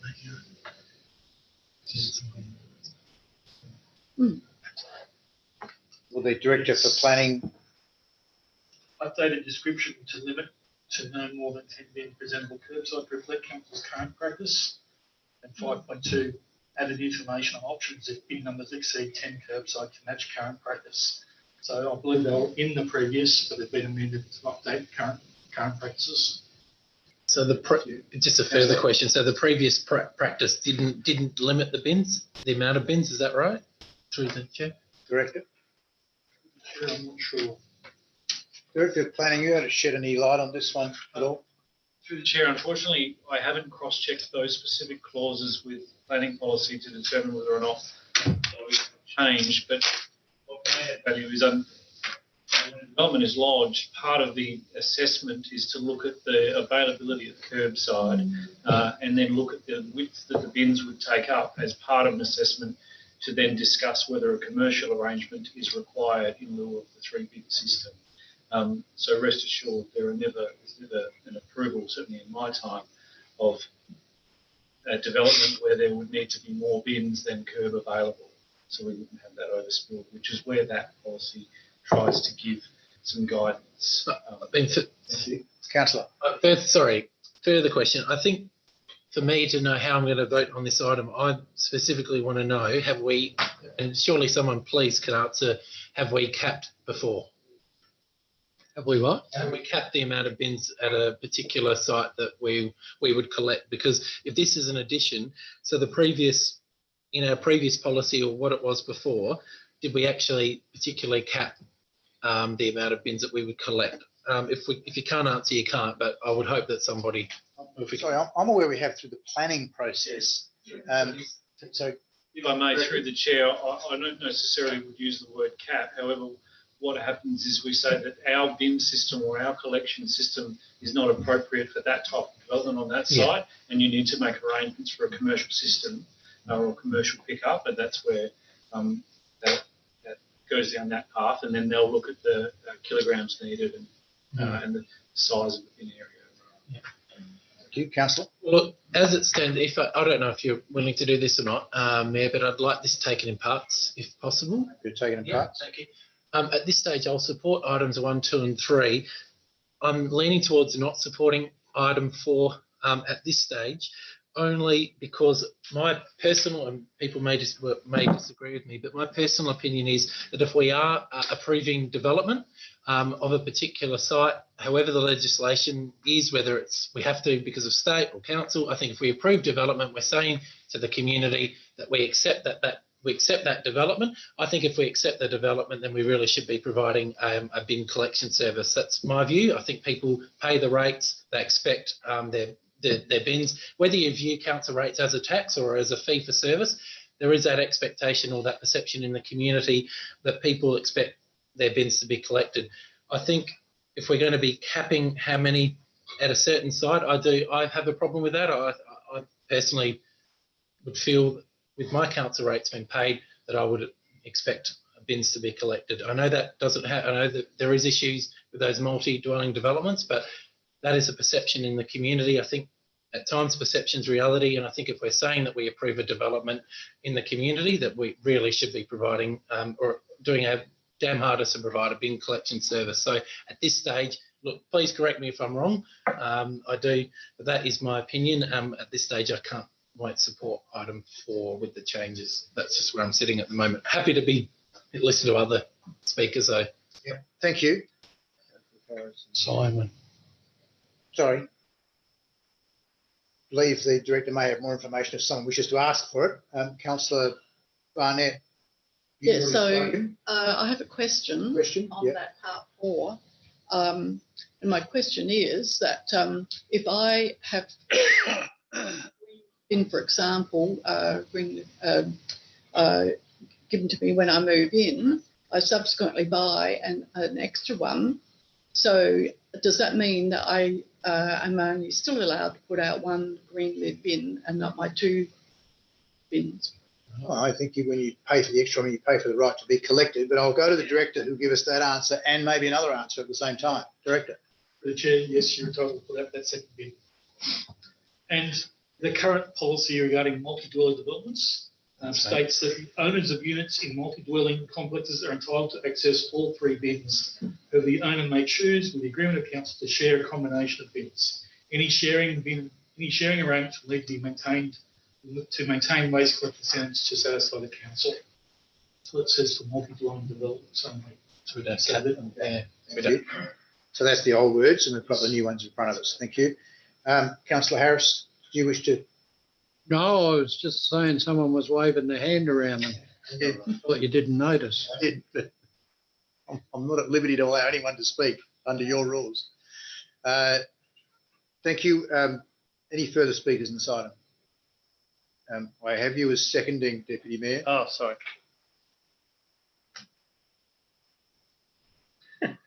So a question. Just allowing some space. Can I ask a question, please? You have a question? Yes, I do. Does anybody else, has the term households ever been considered ambiguous as opposed to residential dwellings? Households may seem like it refers to a house as opposed to an apartment. So has there ever been any concern that that term's ambiguous? So where are you referring us to? 2.2 point E and D and E both refer to households. And that places as well. Oh, I think the distinction is it's not available to businesses, but I'll just direct that question, CEO, to the through you. Yes. Through the chair, under section 3.6 definitions, household means a residential dwelling, whether a house, townhouse, unit, other living units. Does that answer your question, Deputy Mayor? It does. Thank you. Thank you. Can I ask a question from the chair? Sorry, Director, on the issue of section 5. 5.1 talks about no more than 10. 5.2 talks about an encouragement process. Can you just help us understand how you would apply 5.1 and 2 at the same time? One being looks hard and fast, the other one being let's have a chat, which seems to be the old policy was let's have a chat, not to put words in your mouth, but can you help us with that? Through the chair, good question. I offhand don't know why that it's differentiated between the 5.1 and 5.2.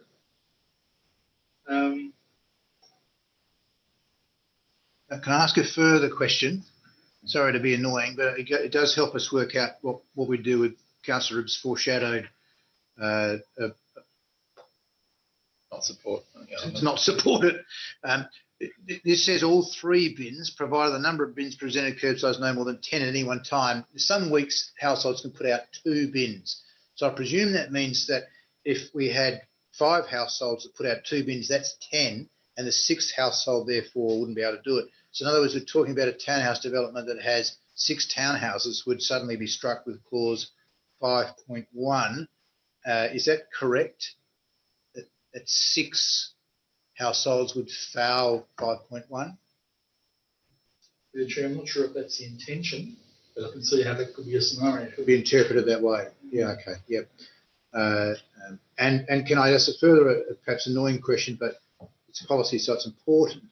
This appears to have retrospectivity. So if there's existing developments that currently have more than 10 bins, would they be caught by 5.1? Because it doesn't talk about new. Capture everybody, that's how I read it. Retrospective. Yeah. It would be interpreted that way. Chair, yes, I believe so, yes. I'm not supporting them. Thank you. I'll take it in parts, and that I might foreshadow. I might be inclined to agree with Councillor Ripp on this one, and you might get a chance to have a second go at that, Director. Any further debate on this item, Councillor Groot? Yeah, just a brief question. I think it's a really interesting point, and I think of smaller blocks which have been developed in multiple stories where we might have more than 5 units or households in those complexes. Have we given any thought, so this is a question, have we given any thought to changing the way we collect rubbish, given that they're largely Prospect Road, Churchill Road? So largely that'll be the impact. Because I know that walking past those when you've got 10 bins or 20 bins out the front is not practical from a pedestrian point of view, so there's that issue as well. And so it might be that, you know, 1 bin's collected on Monday, 1 bin's collected on Tuesday, rather than both being collected on the same day. Because as soon as you put 2 bins out, and Mayor's absolutely right, it doubles the problem. So the question is, have we done any thinking around that? That's a good point. Okay. Direct. CEO, through you to the Director. Director, you sure don't want to answer any of these? Well, I'm not on the board of it. I don't want to deny the opportunity. though. No, I'd be thank you, grateful. Mayor. I appreciate it. Like growth. Director. Chair, thank you for the question. It's a very good question. I know East Place are considering it. They haven't come up with any options at the moment, but I know that is an option that they're considering is how can they better deliver that service? Or how can we deliver that service to our community? And a second more controversial question, which I think we have thought about in the past, is when we talk about rubbish generated from households, the rubbish generated from a 4-bedroom household is going to be much different to a 1 or 2-bedroom unit. Has that progressed, that sort of thinking around, well, maybe not every unit does get a bin. Maybe where you've got small households, there's less service accessibility from a rubbish point of view than there might be otherwise. I know it's a bit controversial, but I'm just thinking, have we done any thinking around that as well? CEO? Well, through you, Chair, I think the Royal We might have done some thinking, but can we refer it to... Let's hear from the director. Yes, thank you. Through the chair, I'm not particularly aware of any conversations, but we do have the RFID tags available in our bins. Us and Burnside are the only Euro Council, the East West councils that have that service. So that's something we could use in the future to find out what households are producing how much rubbish. So, and we can tell by the number of people living in each household, can that be regulated that way? It's something that will be looked at in the future, I'm sure. Because, if one was to walk past 10 bins on the path and each bin was only a third or a quarter full, it might be sensible to say, well, you're not all filling your bins. Is there a way of trying to moderate that? Anyway, food for thought. I probably won't support it either. Thank you, Councillor. Thank you. Any further debate? Okay. Councillor Harris, do you wish to sum up? I didn't even know I moved it, devil. Oh, yes, you did. Thank you for that. Yes, I would sum it up by saying, vote the way you feel. Best speech of the night. Thank you. Finished? Oh, yeah. Just got to check. Thank you, Councillor. That concludes debate. I will take it in parts. All those in favour of part 1? Against? Carried unanimously. All those in favour of part 2? Carried against? Carried unanimously. All those in favour of part 3? I hope it's procedural related to voting in parts, Councillor. It's just, will that one be affected by if we revoke something? Sorry, CEO, can you just confirm parts 262 and 264 are about item 2 we've just moved, are they not? Correct, yeah. That's right. Yeah, so it relates to item. Thank you for clarifying. Okay, all those in favour of part 3? Against is carried unanimously. All those in favour of part 4? All those against? That is lost. Okay, so CEO, you have time to read that report again and dwell on those issues and recommending issues. So you'll be an expert. Like I am already. Expert rubbish. But some good issues raised. Thank you, elected members. Item 10.10, review of confidential items 2020, recommendations on page 162 through to 166, necessarily in those parts, as I'm sure you'll all be aware. Somebody happy to move it in its current form? Councillor Barnett, do you wish to speak to it? Do I have a seconder? Councillor De Backer, do you wish to speak to it? Any further debate? There being none, that concludes the debate. All those in favour? Against? So I'll just take that again, Councillor Harris. All those in favour? Against? It's carried unanimously. Thank you. Item 10.11. Are you wishing to move it, Councillor Harris? Yes. Right. I've even got it marked and ready. Okay. So close to going. Far away. Recommendations on page 177 for those who are catching up. Even went to the wrong one straight away. While not agreeing with it, I'm going to move it because the bulk of local residents said that to get rid of the whole lot, to go back to a T-junction. I personally think going backwards of any safety device isn't the best option, but my role is to listen to other people and go down that track. The director spoke to me, and one of the points he pointed out with that I'm going to try and use twice as hard is the fact that we're close to possibly having 40 kilometres in the area will make a difference to that area there. But with the increasing in the school and things like that, it's still a pretty tricky T-junction. But I'm going to move with what the people have said. I'm a little bit disappointed then that he knows that are going to be happy. I'm going to tell them, well, it'll be about this time next year before we're going to have any money to do anything with it, instead of just running a bulldozer through it.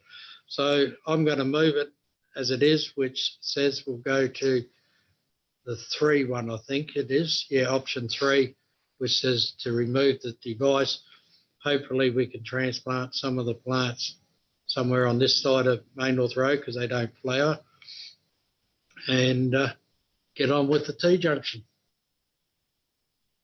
Thank you. Do I have a seconder? Yes. Councillor Ripp, wish to speak to it? Look, just want to back up Councillor Harris's support of option 3 for the removal.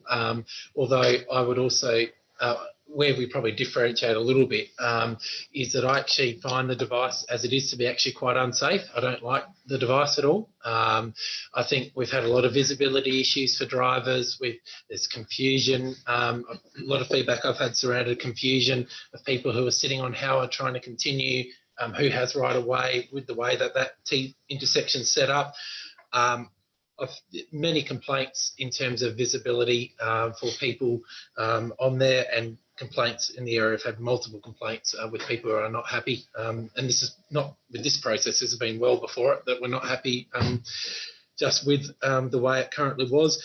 I personally, and also with the residents, actually do support the removal of the driveway link altogether, and I think we need to look at how we, I guess, model that or look at that area differently in the future. But I would actually, both on supporting with the residents and on a personal note, like to see that removed. But that's just my view. But I welcome the thoughts of others as well. Thank you. Councillor De Back.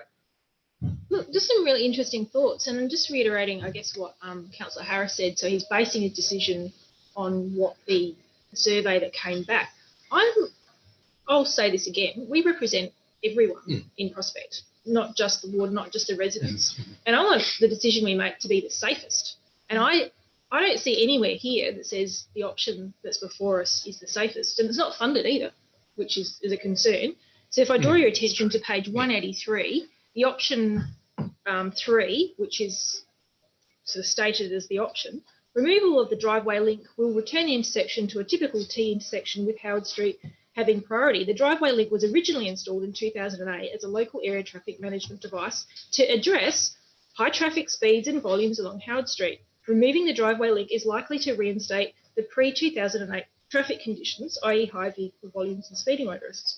So why, as an elected member, would you be voting for something that's going to be, going backwards? So, I mean, I know we get surveys and we survey residents all the time, and it's part of us making a decision, but it doesn't determine our decision.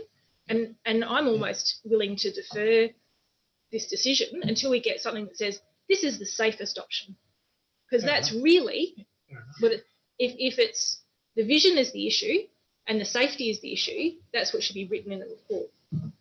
And we can say that hand on heart. We've gone back to the residents. Yes, we understand your concern, but we're choosing the safest because we're responsible for everyone who uses that area. That's just my thoughts. Thank you. Councillor Groot. Thank you. Look, I'm probably equally as troubled with this report, and I must admit I'm a little bit surprised about the survey outcome. I really, really am. And I know that particular intersection has not been popular, but it has served its purpose, which is around safety, and it is around speed. And in the report, there's a line on page 180 that says, similar to what Councillor De Backer just spoke about, may result in increased vehicle speeds. Should this occur, then appropriate traffic management should be utilised to address the issue. Well, are we going to reinstate what we just took out when the car starts speeding again? And I think until we understand the impact of a 40 kilometre an hour zone, I wouldn't even support a budget bid to do anything at that site. So I hear what residents are saying. I suspect that a lot of those residents are people who use that on a very regular basis and are impacted by it. But I think from a safety point of view, from a car movement point of view, from a speed point of view, it is doing exactly what it's meant to do.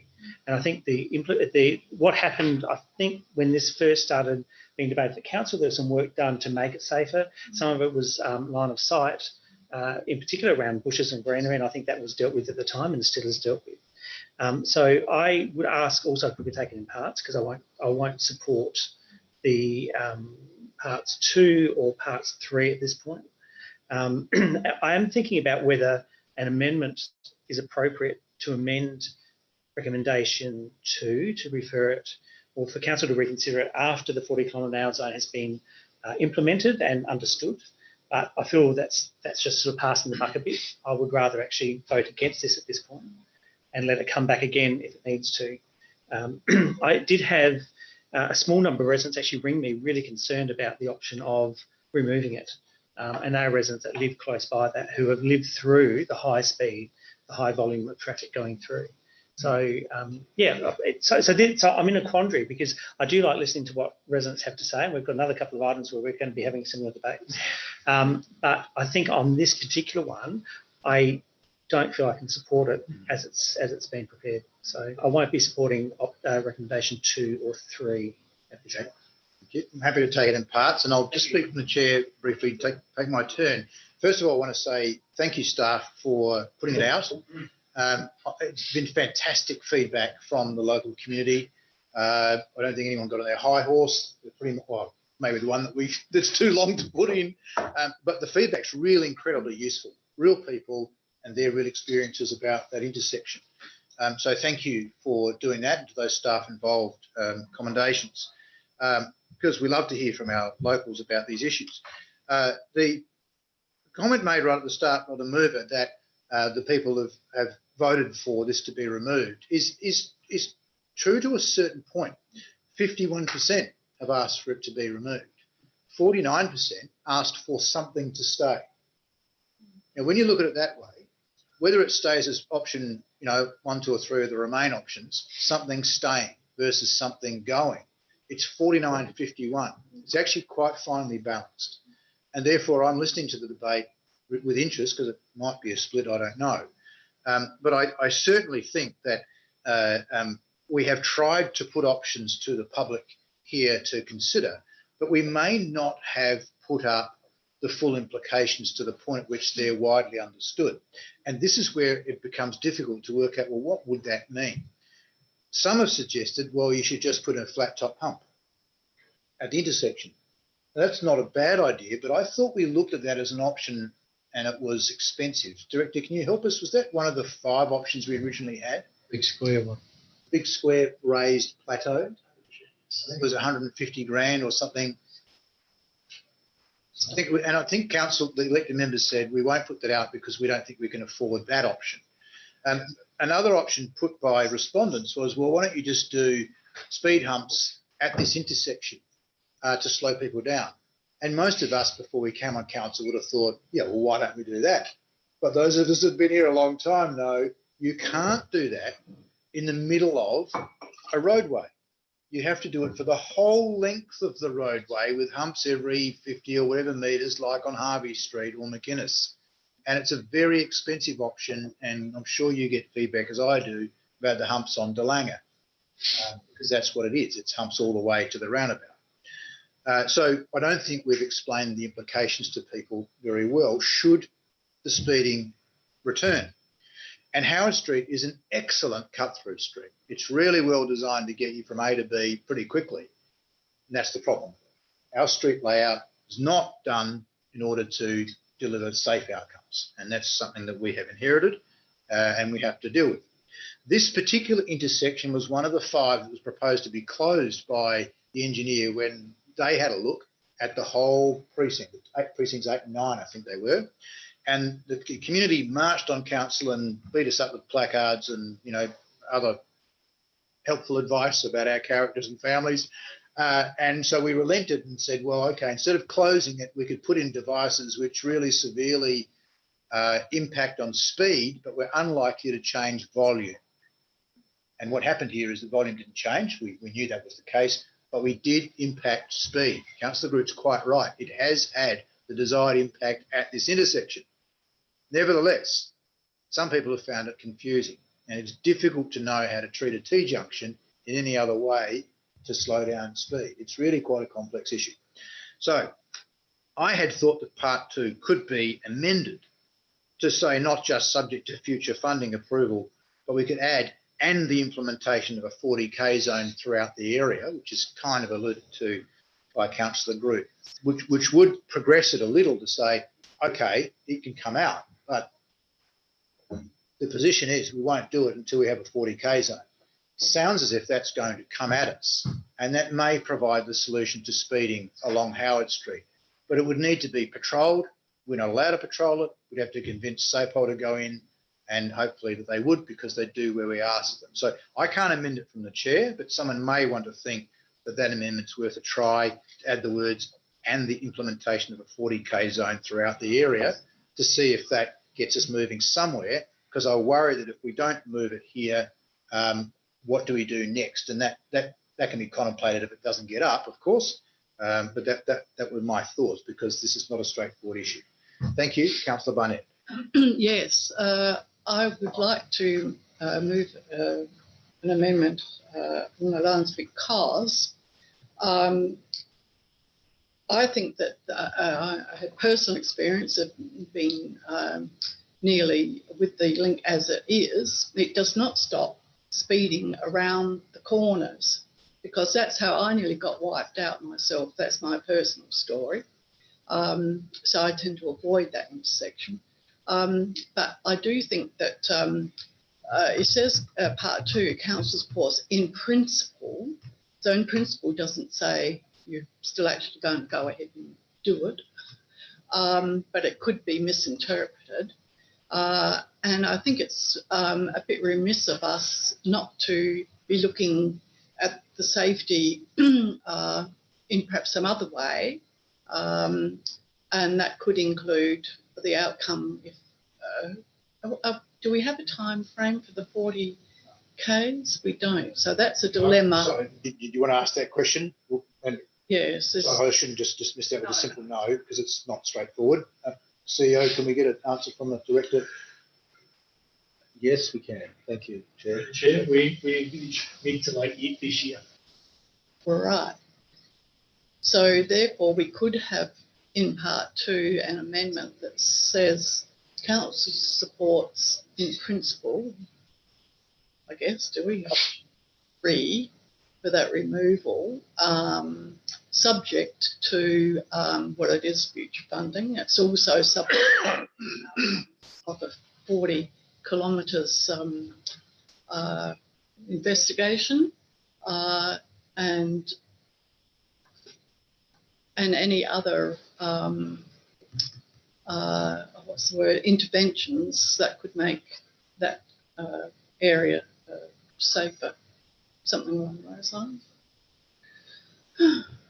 So the Minutes Secretary's picked up what I thought you were saying, didn't quite say, and that is the outcomes of the 40km/h speed limit changes rather than the investigation. Yes, yes. And any other safety treatments, possible safety treatments. Other potential safety treatments. Because who knows, since we did that, there may be other solutions. You mean any other potential safety treatments for that intersection? Yes, yes. What do you mean? Not more broadly, you mean specifically? For that area. Well, for the area near that intersection, does that cover it? I mean, precinct is perhaps too wide, but I don't know if we're still doing the precincts on precinct. Okay. So can you just read that, Councillor Barnett? Yes. I'll test it for a second. So can I just move it before I actually say it?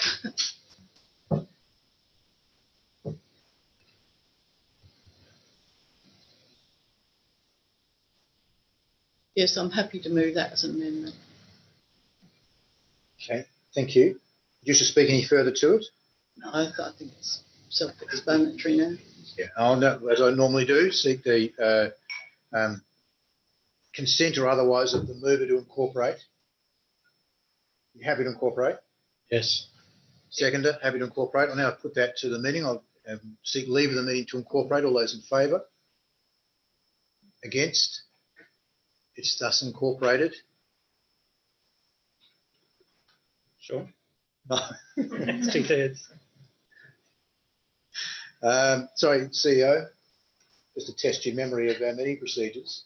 Leave of the meeting requires, I think, 2/3 of the meeting's consent. We have 5 out of 8.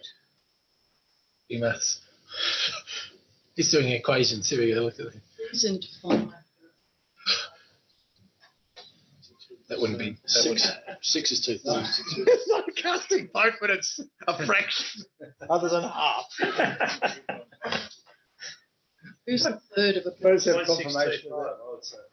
5/8. 1.6, 5/8 of Oh, Oh. Bruce saying it's 5/8. 625. It's passed. It's not, 0.625 is not 2/3. No, it's not incorporated. So we don't, unless the governance manager is going to intervene and guide us otherwise, I'm going to determine that 5 out of 8 is not 2/3 and deem that that is not incorporated and thus the amendment stands. And unless, if you have done anything further to say, I'll call for a seconder to the amendment and we'll test the floor that way. Happy to go. Okay, so I'll ask for a seconder now for the amendment. I've already seconded the original motion. I can't second an amendment. Is Correct. Yeah. Correct. Oh, hang on, sorry. Now you're testing me. I'm going to determine that way. I assume there's someone else who can second it. Councillor Nguyen, you happy to second it? Just to speak to it? Yes, I do. Originally, I thought if we removed the link, the driveway link, it would be pretty clear to motorists that at a T intersection, who has the right to give way and who has, motorists will know what to do, how to respond when they engage in that intersection. But I do like what Councillor Barnett has said in terms of that safety element is really important. So are we trying to address, when we're moving that link, the safety aspect or the confusion of motorists?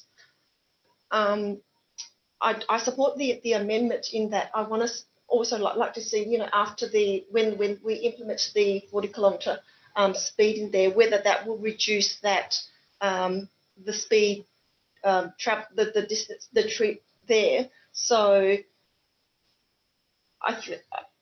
I'm happy to second that amendment.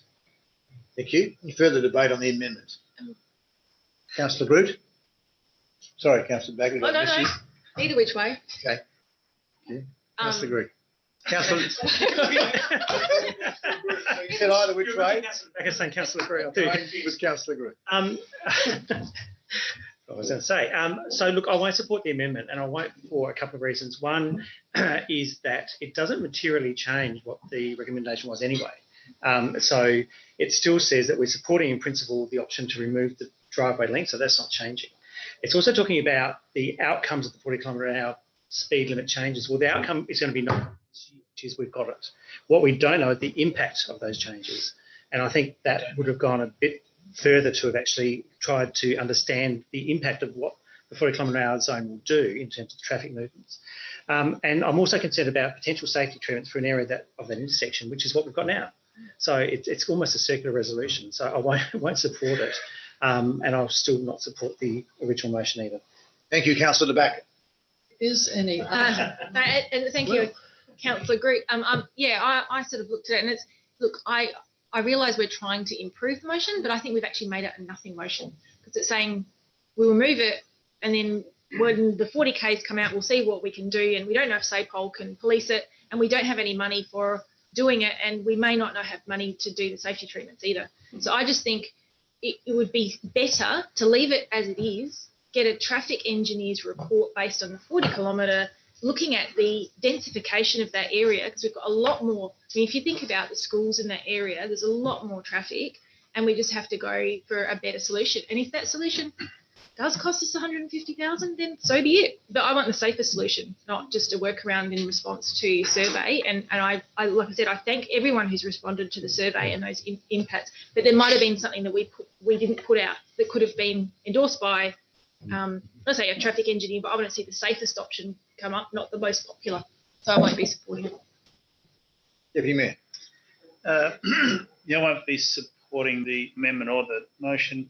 It feels like, I'm not an expert in this area at all, but it feels like we've overcooked this whole process. Looking at page 178, which is the difficulties raised by the petitioner, two of them stand out to me: lack of signage and poor visibility due to high shrubs. Maybe we should have chopped down the shrubs and put a sign up. Maybe that's too simple a solution. And supporting what Councillor De Backer said, I love the fact that our consultation process recently has proven very successful in gaining a lot of feedback and input. But in this case, we're talking about a relatively technical item, as opposed to what we might discuss in the next motion or what we might have discussed in some of the other consultation we've done recently. This is a technical discussion, and I really don't know that members of the public are. I'm not saying they're not, but they can really only give their opinion unless they're a traffic engineer. So I don't know whether our consulting in this case has been sort of on point, but yeah, I think we've overcooked it, and I don't like the way that looks, and the whole motion is something I won't support either. Thank you. Further speakers? Councillor Pearce. I just want to reiterate what Deputy Mayor just said. I think we have absolutely overcooked this one. I mean, don't tell me Balfour and Howard Streets. Is that serious? There must be other areas around Prospect that are equally dangerous. I think taking it away and making the T-junction, I use that avenue quite regularly. I've never had a problem with it the way it is now, let alone a T-junction to make it completely normal. I don't know about the history of it speeding there. I wasn't for the 40k zone, the whole of Prospect, but that obviously clearly was wrong there. And I think when that comes in later this year, as Simon has said, and as Councillor Groot said, we won't know the effect of that and the patrolling of it, but we've got to trust that. That's why we voted in, or you guys voted in. So, I just think bringing it back to a T-junction will work. Like overcooking just measures the whole word. We're just trying to invent something here, and because these residents around here have raised it, you could have it happening all around Prospect. There's all sorts of areas like that could have the same thing happening. So I'm in support of the amendment. Thank you. I was a bit unsure until you said that. I want to clarify that. We know it's a reason. Yes, you can. Yes. Yeah. Well, look, I think, I'm fully supportive of the amendment. I thank Councillor Barnett for the amendment and Councillor Nguyen for seconding the amendment.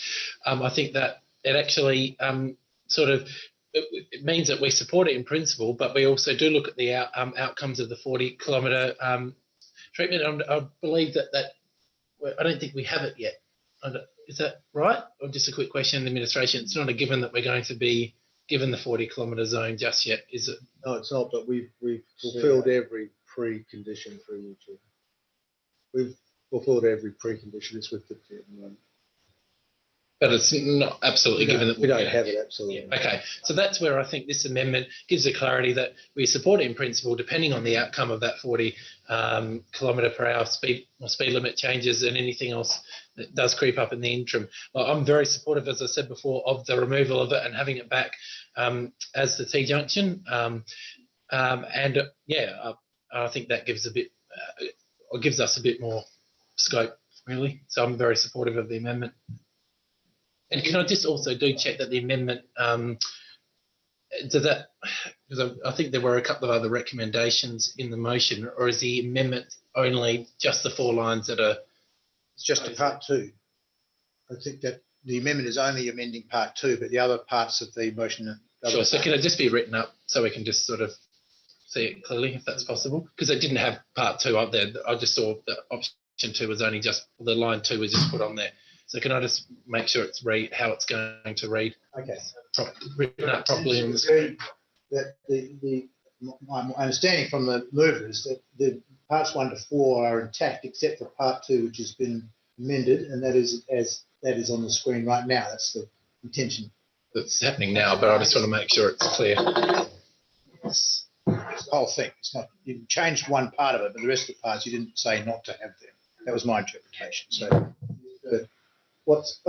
Yeah, that's what I mean. So it didn't say number 2 initially. It's only just got put up there. So I just want to make sure it's clear on the screen. Yeah.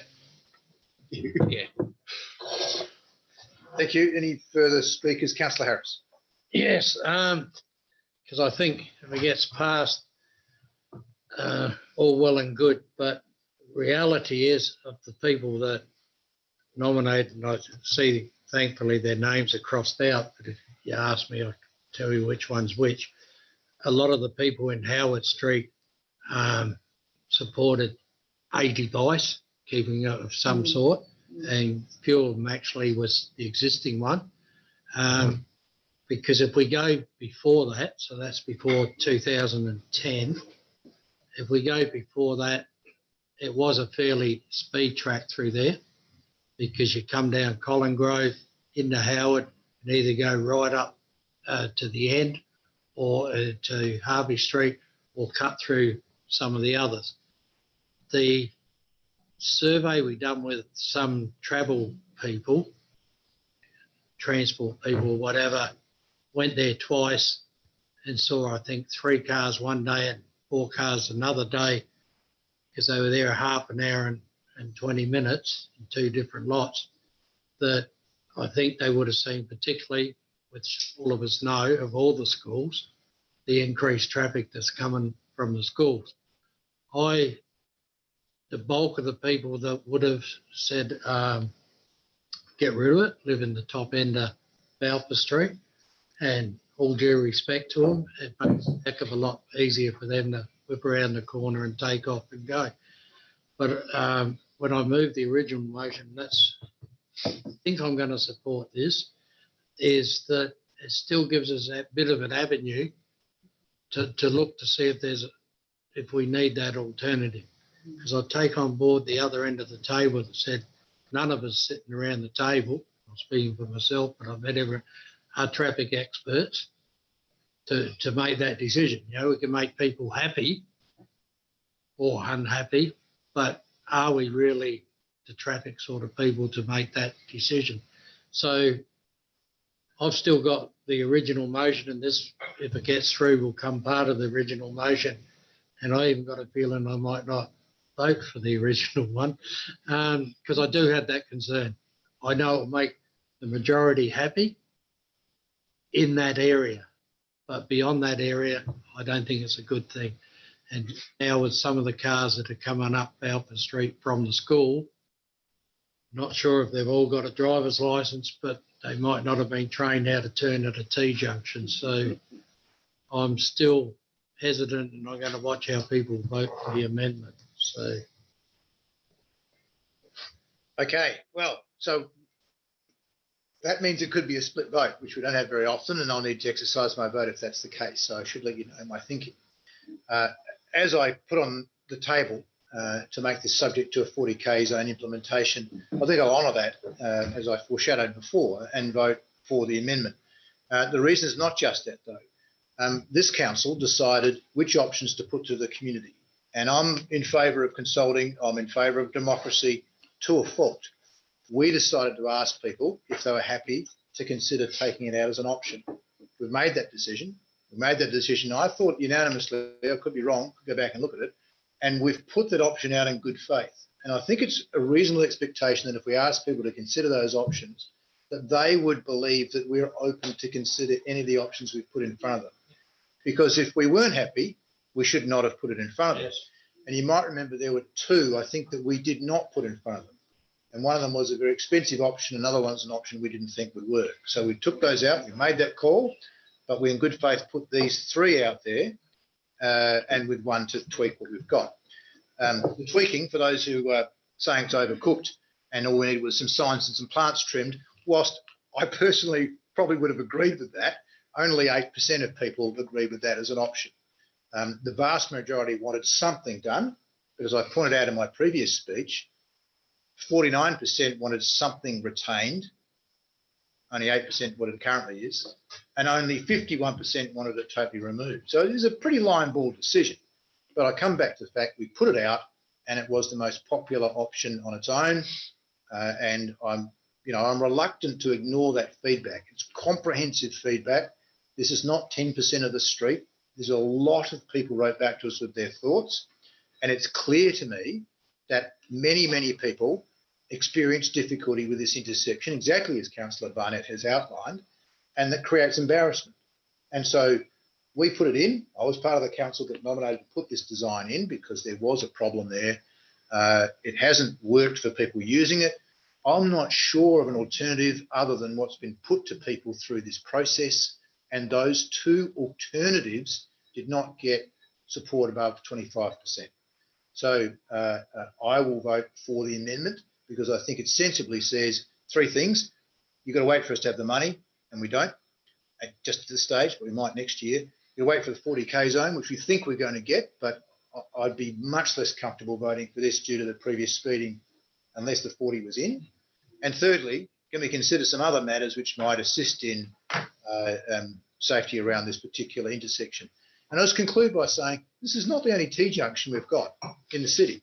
There are a number of crossroads, which many would say are more dangerous than a T-junction, all through this part of the city, which has had 40Ks for 20 years, and we have not had a high incidence of crashes on these junctions, these cross junctions. So I think it can work if it's 40, and that's why I'll back the amendment. Now, I think I'm the last to speak. I think everyone's had a chance on the amendments. I think it concludes the debate by exhaustion. I think. So there is no summing up in an amendment. So that concludes debate, and I now put the amendment. All those in favour of the amendment? Did someone ask? So the amendment is just on its own. Oh, right. Sorry. Yep. My life is complicated as it is, but I'm trying to make it more so. But just put the amendment. All those in favour of the amendment? 1, 2, 3, 4, 5. All those against the amendment? 1, 2, 3. The amendment is carried. And division has been called for. Division on an amendment? Yes. Sure. Sure? No, but I'm going to say yes. We should be able to call it. Yeah. We have a division on an amendment under our procedures. One division. Yeah. One further amendment. No, a division is where we record people's names against how they voted on a matter. Or council, we should be able to. So I'm going to say yes. So all those Against have to stand. Against. all those against, please stand to have your names recorded. Needed a stretch. I'm looking after you. So I apologise for my hesitation. It's not normal that I'd take a vote against before a vote for, but in this case, we've decided some time ago that those against should be the ones that are forced to stand. For a reason. It's for a very specific reason. There's history here. A lot of history. So, and those 4 remain seated and the names will be recorded accordingly. Thank you. That now amends the motion. We have 4 parts to the motion. Not everybody has spoken to the motion, but most people have. Does anybody wish to speak to the motion who hasn't already? And that is, by my records, Deputy Mayor, Councillor Nguyen and Councillor Pearce. Now, Councillor Nguyen, you're deemed to have spoken to it because you seconded it. Sorry, so it's just the 2. Do you feel you need to speak to the motion? I don't wish to. No, bullshit. I'm just asking because I won't. That concludes debate. And we'll now take the motion in parts as I've been asked to and granted. So all those in favour of part 1? Against, that is carried unanimously. All those in favour of part 2, which has now been amended? Against, that is carried. Do you want to go there? No. No, I'm not saying you shouldn't. I wasn't sure. Did I hear the word division or not? No. No, okay, because it'd be the same. Point's been made. It's been carried. Oh, part 3, all those in favour of part 3? It's only consideration. So. Okay, all those against part 3? Oh dear. I'm going to take that again because that looks to me half and half, but I couldn't quite work out your vote, Councillor Nguyen. See people's hands in the air. All those in favour of part 3? All those against part 3? Part 3 is lost. That'll be fun. See ya. Part 4, all those in favour of part 4? I suppose we have to. We'll be polite. All those against, that is carried unanimously. Thank you. Okay. All right. Traffic management. Don't you love it? It's very complex. For those of you who are watching at home, it's really hard work. So if you're going to join council, be prepared. Thank you. That concludes that item. 10.12, Broadview Oval, Yanta 2 to Yata Draft Master Plan Consultation Outcomes, recommendations on page 199. Somebody happy it's not been revised. Somebody happy to move its current form. Deputy Mayor, I see your hand waving. Do you wish to speak to it? Yes, please. Let me just get it up on my. So I've moved it to get on the floor because I know there's going to be a lot of debate around certain aspects of this motion. When do I suggest that we take it in parts? Is that now or at some point in time? I can take it in parts. Yeah, so I'd like to suggest that we take it in parts. Theme of the night. This was a great piece of consultation, I thought. It was done very thoroughly, and the council team who designed it and delivered it should be congratulated for the work they did, because it gave us a huge amount of information from people with a whole range of point of views and interests in a whole range of subjects relating to the master plan. And we certainly uncovered, I think, some sentiment that we might not have expected beforehand. So very worthwhile going through the process. So thinking about the general consensus, I think the report kind of suggests there's a general consensus for approval of the master plan, but I don't know whether I agree with that in all instances due to the amount of feedback that has been included in the report, plus also that we've received via phone and also emails personally over the last week. So the campaigners have done a good job of getting organised and getting in touch with us, which is great because that's what we're here for, is to listen to what they've got to say. So some of the particular points of interest, the recurring themes were around lighting, around the running track, around no netball courts or anything along those sort of lines, in favour of more tennis courts and more bowling greens, which seemed like a really reasonable point, and that resonated with me, being involved in sporting organisations. And of course, there was the significant amount of discussion around the location of the potential sporting hub building. And that's the one that's, I think, is probably going to cause the most amount of discussion, and it might actually mean that we need to consider referring that discussion to a workshop or something on those lines, maybe. From my perspective, having stood at the T intersection last Sunday and looking out across the current vista, I can certainly understand what the people who not only live there, but the people who even walk around there and drive around there are thinking. And I guess an example of what they might be concerned about is Prospect Oval backing onto Wilcox Avenue, the people who live right across the road, which is about the proximity that it would be, and I'm not sure whether the height's the same. But that's roughly what they might think that they're looking at, unless we design it very cleverly to be invisible, which I don't think it's possible to do. So I think that from my perspective, I'd be leaning toward recommending that we go to a workshop maybe to discuss a few of the key aspects of this before we adopt the master plan. But we also need to keep this process moving along, because we know that there are works being planned to do the detailed design drawings for the hub, and there are also on the horizon potential opportunities for state government funding, which we would obviously need to determine if we support that and whether we wanted to put money towards that or not. But regardless of that decision, which is sometime down the track, we do need to get our skates on, because we're now almost in August, and these pieces of information need to be completed and ready to go should such an opportunity arise. So I'm not recommending that we delay the process of approving the master plan by too much, but I would suggest that someone might look to put forward an amendment that we take that part of this motion to a workshop in the not too distant future. But very interested to hear what everybody else has got to say, because it was a great example of the community being really concerned and interested in what is happening in their area. Thank you. Do I have a second? Councillor Ripp, just to speak to it. Yeah, look, I just want to echo the words, Deputy Mayor. Happy to second this, get it on the floor. Look, in principle, I'm okay. Because obviously we did have a late flurry of feedback after the consultation closed, and was reading through that feedback up until late last night and just getting my head around it all as well. I think overall, the feel I get from both the consultation period and the bit of feedback after is that overall the community support endorsing the master plan. The question that I've had, I get questions from a few residents that live around there in the last week, is just about, I guess, the sporting hub and where that building's located.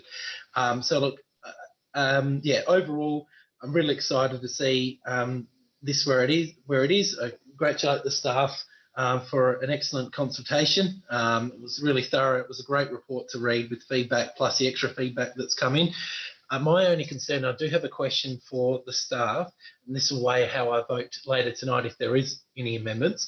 If we delay this at all, will this affect any potential grant rounds of funding that's come up? Because I'm mindful that we've already this process to get it to where it is has been incredibly lengthy. It has actually been over multiple years, because we've only ever had the master plan in its draft form. So I don't want to delay this at the detriment of all the users that use the facility either. So I'm really keen to know that if there is any delay tonight, will this impact on grant rounds? Yes, we don't believe so. We're going out already for a design tender. That can be nuanced, say, for example, after a workshop. We'll be moving. We've had a pre-session with the chair and the deputy mayor. We can keep this moving. It's not pivotal on tonight. Should it, for example, be moved to a workshop, that can be brought forward pretty quickly. I think the director summed it up well when I asked this question. We could design a building that's got lots of things in it, but the building could be there or it could be there. It's essentially the same building. Life's not quite that simple, but we could make that part of the brief. Councillor Ripp still has the floor. The other issue I had, because it is, I know the football club, and it's not just the football club that use the building, other users as well use that building, but I know there's been a lot of issues obviously mentioned with trees. So if we keep the new build at the existing site, will that actually have issues with trees as well? Will that impact with the trees that are there as well, and the recurring issues? I'll have to refer that one through you, Chair, to the director. With love to the director. Through the chair, the proposed building envelope at this stage is larger than the existing club rooms. So it is envisaged that if the new club rooms would be built on that same site, that's some trees may have to be removed, especially seeing they're in close proximity to the existing club rooms. So yes, there may be some trees that would need to be removed if the club is to be retained where they're. Thank you. Councillor? So look, if we do end up, however it goes tonight, if we do end up deferring it, that particular one and coming back or not, I'm sort of, 50-50, really wanting to hear from other members on that. I really do think we need to seriously consider the impact with trees, because as the way I see it, if we build it where we're proposing in the draft master plan, that overall has been pretty well endorsed by the community, bar some feedback of concern. If we build the build on where we're proposing in the master plan, that's not going to impact on trees, as far as I understand. Through the chair, there will be some trees as well. So both will have impacts? Yes. Okay, all right. Well, that's not fully how I read it, so thank you for clarifying that, Director. But so we've just got to look at how much more of an impact then it would be on trees versus building where we're proposing in the master plan versus sticking to the same site. Thank you. Councillor Pearce, and then Greg. Yep. Okay. Councillor Wynne and myself met two residents there last Friday, and I agree we probably will have to go to another workshop with this one. And I suggest we do it on site, to be quite honest. It's one of those situations, and it's a great report by Simon and Chris. and it looked fine, but then we've got this late rush. And it's one of those things I think you need to be on site to have a real good picture, like Deputy Mayor Larwood said he was there looking at the vista and all that, and these emails we've got to settle that. I have got a question from one of the residents who couldn't make it tonight, and she's asked me to ask this question, and that is why can't the Broadview Football Club rooms be upgraded, renovated / demolished and reconstructed in its current location? What is the rationale for needing a new site or moving the building? That's a question, probably not. I don't know if we can answer that tonight or not, but that's a fair question. That is the main angst, I think, from everyone's got the same emails, I presume. And look, I really commend public consultation, but if I was a lecturer marking these papers, I think I'd have to take marks off for plagiarism. Pretty much all the same. But anyway, the main points are loss of views, and certainly that's the case with the people in Poltawa. Is that how you say it? Yes. Loss of trees, they are trees that will go. Devaluation of properties. I'm not sure that's speculative. It may or may not happen. Increase in drug and alcohol use. Again, I'm not really sure why new club rooms would encourage drug use to go there. But so there's some good points and there's some silly points. But I do sympathise with those residents that live along there. If I was there and have been there for 10 or 15, 20 years, and all of a sudden a big black building was going to be put there, I wouldn't be happy myself. So the question this resident's asked, I think needs to be looked at. Whether a second floor can be put there. Clearly the best vision for a club room is on the wing, right in the middle. Terrific spot. But the club room's there at the moment. We've put the new roof on, I know, but could a second floor go up and be used there? I reckon that should be looked at. As far as demolishing and rebuilding it there, the club would not be happy with that. They'd lose a whole year of their football and cricket or whatever and their bar taking. So I don't think they'd be happy with that option. But the option of maybe renovating and going up, I think should be seriously looked at. I think that's all the points I had. But I think, again, if we have a workshop on this, we should somehow do it on site during when it's light. And I've got Councillor Gruden and Harris next, and then Barnett next. I'm just going to quickly jump in just in a procedural matter and say there's a few people, including the mover, suggesting that maybe the item's deferred, but nobody's actually amended it to do so. So that's what I want to do. So before we run out of time, somebody, if you want to do that, I would suggest that you only need to amend item 2 to do so. But whilst I've got the floor to speak to it, I also want to join in commending the staff for the consultation process. This nearly did not go out to public consultation. It was nearly taken on the word of the sporting clubs. And I remember saying quite strongly, we don't do that around here. We put these things out to the public, and look at the fantastic response that we've had, driven by staff, but absolutely well organised and well responded to by local people. I love doing consultation because people always give you ideas you would never have thought of yourself. And if you read in depth, as some of us have done late, some of us have done early, whatever, and if you haven't done it thoroughly, please do it, because there's so many good ideas that I was astonished, and just reminded me about why I love doing it. Even though some would say it's inefficient, and one former councillor used to crow about, we've been elected to represent people, we don't need to ask them again for their opinion.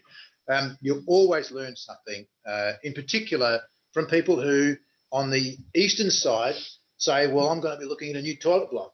I'm not very happy with that. Thank you very much.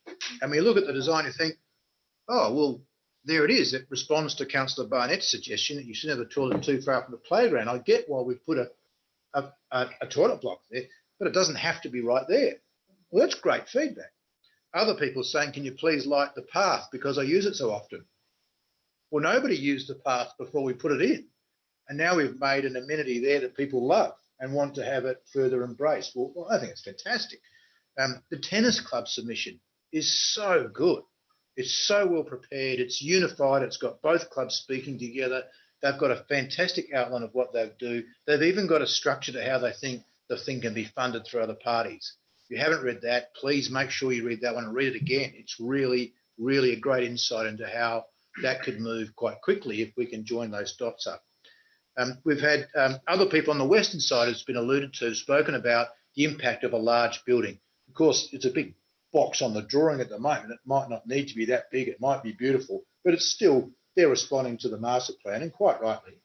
And I hadn't thought about it, and like you, I've imagined the space, looked at the space. It reminded me of the discussion we had about opening up the gates at the end of Menzies Crescent and getting rid of the old ticket booth. Those of you might remember there was a brick ticket booth there. Well, they're no longer taking money at that booth. So it was redundant. And they offered to demolish it. And we said, fantastic, get rid of it, open the gates up. So you can see the vista of the Oval as you come up Flora Terrace. And that really, the people who raised that about Hardy Terrace, it really reminded me about that. I thought that's a really valid point. The issue about where it goes on its current location or the new location on Centre Square, of course, it makes sense to have a footy club rooms on Centre Square, no doubt about it. The footy club liked the location, but didn't argue strongly for it in their submissions. And I think if we said, well, do you mind if it goes where it is now? I think they'd have a reasonably open mind. That's not really the nub of the issue. It is, as Councillor Pearce has pointed out, what do we do with building a new one where they currently are? And that will cost more money. Even if you go up, you've got to shut it down to do that. So there's a problem there about how to fund it if it goes where it currently is, and that's something that we would have to think about. But nevertheless, the residents have made us think really hard about it. And I think, again, that's a great part of the process. There's no doubt that the people in Broadview are really active and organised, and I think that's fantastic. The biggest submission we ever had was from the Broadview Footy Club about another matter, and they responded and got their Sunday lease, and they have just taken that and run with it and done some amazing things. So I'm really of a mind to support somebody who might think that we should defer it to a workshop to consider the feedback, not just because we've asked for it, but because we should be seen to be listening and respond to the feedback. And we're not going to be able to do it tonight. There's too much small stuff as well as big stuff. The drawing should reflect it. So if someone moved that way, I'd be very happy to support it in case I need to. So I've got down here to go to Councillor Groot next, and then to Councillor Harris, and then Barnett.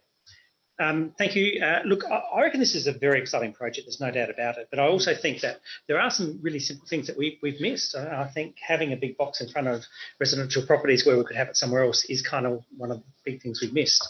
And I think we need to own that. I would agree with the comments around the feedback. I think the feedback was really, really good. And having been around here for about 10 years now, I think there are very few events that have elicited this sort of response. So I think the fact that it has means that it's important to people, but they also want to be part of the solution. I think that's kind of cool. I've just got a quick question on page 212, attachment 8, which talks about the demographics of, and some information about people who fulfill or who undertook the survey. Question 4 says, are you a member of one of the local sporting clubs? And I'm trying to understand this graph. So it talks about cricket, tennis, football, bowling. That makes sense. Other, I'm not sure what other might be, but that's not material. But I'm trying to understand the percentages here and what that represents in terms of numbers. So I'm trying to understand whether the survey was dominated by people who are members of the bowling, football, tennis and cricket club, or whether it is not. And because we don't have percentages, we don't know. So is anyone able to shed light on the actual raw numbers about people who answer that particular question? CO to the Director. This is 2 and 2. Yeah. So page 212. 212, attachment 8. 4. Number 4. You got it there? It kind of reads there was over 100% of people who responded to the survey who were members of 50% of what? Yeah, that's right. Have you taken on notice, given I'm about to move an amendment? Director, could you just pop us a memo back about that if you can regulate for us? Thank you. And yeah, so I am interested in that because that kind of, you know, potentially has the potential to skew the data a bit. So up on the screen, hopefully, I've sent to Jazz a potential amendment, which it's a long agenda, which I think it's recommendation 2 to read: Council refer the Broadview Oval Yata to Yata master plan as presented in attachment 1 to a future workshop discussion. Just to clarify the point raised before, you're still happy to include parts 1, 3, 4 and 5 as? I am, yes. So just for clarity, That works. I'm happy to accept that amendment. Do you wish to speak any further to it? I'll now do what I normally do, and that is ask the mover and seconder to, if they're happy to incorporate that. Yes or a no? I'm going to do what I normally do and ask a question. Would it be advisable to put a date I was going to ask upon the workshop to ensure we have it locked in as opposed to future workshop?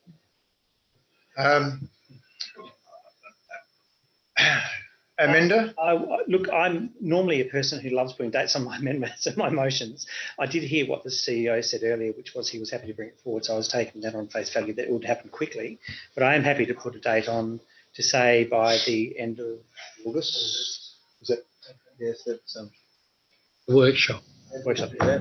Possible the end of August? Thank you, councillor. Thank you for the question. And just picking up, I think somebody's commented about being on site. I think it's a really good idea. I wonder whether we could do that. And you're suggesting that your amendment would say By the end of August 2020. site, Yes.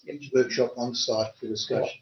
CEO, any On site being at Broadview Oval. Just a question through you, Chair. Are we talking in the footy club on site? Or Well, that's the only building. no, that's what I assumed. Yeah. If we can. walk around? And then retiring to the footy club? I guess so. Yeah. The playground. Bring an umbrella. Councillor, that's what you're intending? Yes. I love the thought of having it on site, and former Councillor Roberts and I spent many years trying to get workshops on site unsuccessfully, so I'm very excited. Yeah, I know. I was there at those moments of failure too. Thank you. So thank you for your question. Deputy Mayor, is it a yes or no to incorporate? Yes. Thank you. Councillor Ripp? Yes. Yes. We'll now seek leave of the meeting to incorporate. All those in favour? All those against? There's no 2/3 there. That is unanimously incorporated. Thank you. And now becomes part of the motion. Anything further, Councillor Group? No, look, just to say, I think this is a really wonderful project. We have to remember we haven't got it funded yet, and this is the mistake that we made a couple of years ago. We've got everyone excited for a project that we couldn't afford. Let's hope we can afford it in some way, shape or form going forward, but right now we can't. But I think we've got the bones of something quite special here. Thank you. Councillor Harris, then Barnett. Okay, then I was going to, on the amendment, but I'll go beyond now and talk on the other thing, the whole lot. I support it particularly because we're going to a workshop, and I take on board, I think, what Councillor Group asked, that a lot of the respondents come from members or players or parents of the football club, which sways a long way. But I take my beautiful daughter Sophie at least 3 or 4 times a week, and we walk around there and we talk to a lot of people, and not just the ones that live on Potter Terrace over to one side. But there's a lot of questions. The toilet question come up, the tree questions come up, and all these sort of things. If I was a football club, I'd like to be dead in the centre, and the trees in front, peppercorns, which foreign Africans trees, and so if they go, something a very place. But I raised it last time we talked, the very big concern I had about the trees, the native gums at the back, which I think still, so sort of the end result, it could fit there, but to put the club roads where it is, we would have a big flack against it in respect of means pulling it down to put up another one. The condition that 1932 wasn't too bad, and it's sort of most probably improved to about the 1950s, then started to drift off a little bit. So it'd really be a demolish to build a new one to make it good. It can go over the roadway. There's various things, and I was very concerned, and now I'm happy, almost happy, is because we can sit in the workshop, because all we would have been tied up here was your 5-minute speech. And as soon as Councillor Group raised something, I thought, oh, hell, I wanted to say something about that, but it was too late because I've already had mine. So I'm happy to support it like it is, and to go the dream in it that for a person that's been using the Oval for over 30 years is the possibility, and I use the word possibility, not guarantee, that Collinggrove Tennis Club and Broadview might be actually communicating with each other to do. And I haven't seen that in 30-something years. Got close, but someone went out with someone else's wife and it came to an end. So that would be a vast, that would be a vast improvement. If any of them are listening, they'll know who I'm talking about. Vast improvement that we can look. But if you take on board what the tennis clubs have said, they don't want a walkway through their thing to the street. There's a major street, Colin Grove, that won't have an entrance. So there's a heck of a lot of things we do need to look at. So I ask people to support this, and we'll get, whether we meet up there or not, I'm supportive of up there, but most of the football club will be the only place you can meet, and that might be a bit one-sided. But I'm very happy to meet on site with anyone, and if you want to come walking, and the dogs don't talk, but their owners do. So I'm supporting it. Thank you. Councillor Barnett.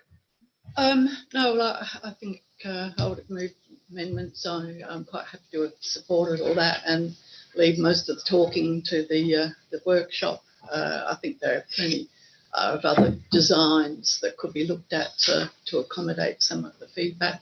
The feedback from the two tennis clubs is almost a mini, master plan or redevelopment plan in itself that could be looked at, perhaps even as a separate thing to go ahead with. Could be first cab off the rank possibly. So I'll leave it there. Just to say, for the last 15 minutes, I've been freezing here. So I don't know if anybody else is cold. Freezing. Emily freezing. Yes. Cold air.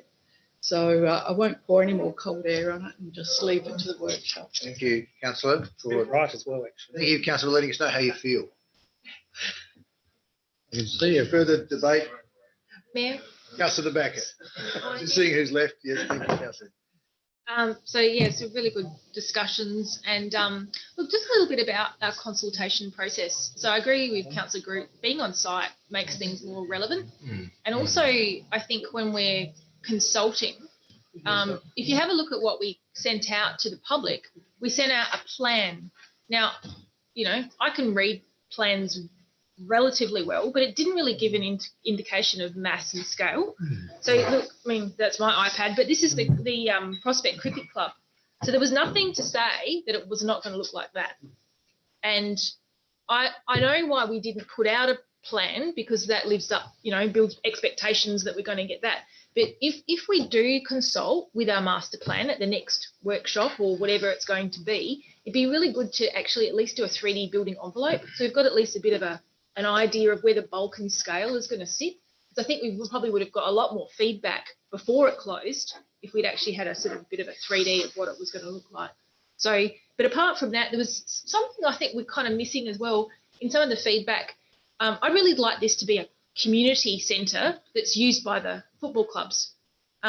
We've got a really growing population in that precinct, and I know we respond to the sporting clubs a lot, but there's a lot of people that are really keen to utilise spaces more. And I know that the Broadview Football Club are really open to that, but certainly with our new leasing and licensing policy, how can we actually accommodate not just existing groups, but potentially new groups in that. So, I'm really looking forward to the workshop, and thank you for the amendment. Thank you. Councillor Nguyen. Just want to go to the summary, the consultation process on page 201. What I found, in my opinion, missing is that in February, March, council staff went to the sporting clubs and the sporting bodies to discuss about the master plan, and then that was just taken, the feedback was taken to the design firm without any feedback from the community consultation. So I think that's where we failed so that there's no inclusion of those comments.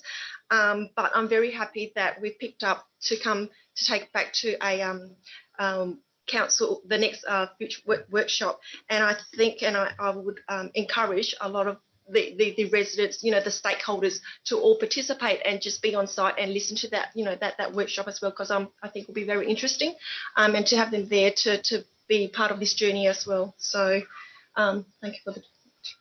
Thank you. That concludes debate by exhaustion. So, Deputy Mayor, do you wish to sum up?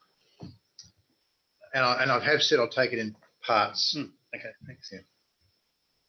Yeah. So I think the feedback around the table is very consistent. Support for the process, support for the master plan in general, some work to do on moving things around. I think a 3D model or some Lego or something would be a great way of actually, giving it some size and scale so we could have a look at a few options. And trees, a very common theme. And I'm sure that the overall picture will almost certainly include more trees. It's an opportunity to maybe plant all the way back, all the way along the back of something or other if it didn't end up being in that location there. With regards to building on that site, I do note that down at Brighton, they've recently rebuilt 3 clubs, being the lacrosse club, the rugby club and the football club, all on the same footprint as the pre-existing clubs. Now, there was a cost involved, but the clubs were able to work around that successfully. It has had an impact on them to a degree. However, the long game here is what they're all after. So I don't think that's an insurmountable scenario. If we do go down the path of seeking and gaining funding, the old building has to go. We need to start afresh because trying to do anything with that building would be just a really disappointing outcome for everybody. A fantastic report put together by the tennis club. The Broadview precinct, in my mind, is probably one of the best examples of community coming together, looking for community benefit, including multiple organisations having access. And the major stakeholder, the football club, has always been very open about the fact that this is a sporting and recreational lifestyle hub. And certainly their plans do incorporate as much access as possible for all sorts of groups. So very exciting opportunity and looking forward to a workshop on site to be held before the end of August. Thank you. That concludes debate. All those in favour of part 1? Against? Carried unanimously. All those in favour of part 2 as amended? Against? Carried unanimously. All those in favour of part 3? Carried unanimously. All those in favour of part 4? Against? I'll just take that again. All those in favour of part 4? Against? Carried unanimously. All those in favour of part 5? Against? Carried unanimously. Thank you. Great discussion. Look forward to the workshop. There will need to be some consideration about whether the football club. Thank you, Councillor. Whether the football club are able to be present during part of it or the whole thing or whatever, because that might skew discussion. So I'll leave that with staff to think about it. Given they're hosting us, you need to have that discussion, obviously. But great discussion. Look forward to it. 10.1.3, draft Prospect Oval by Indy Yata Master Plan, recommendations on page 256 to 257. Very happy to move it in its current form. No revisions to it.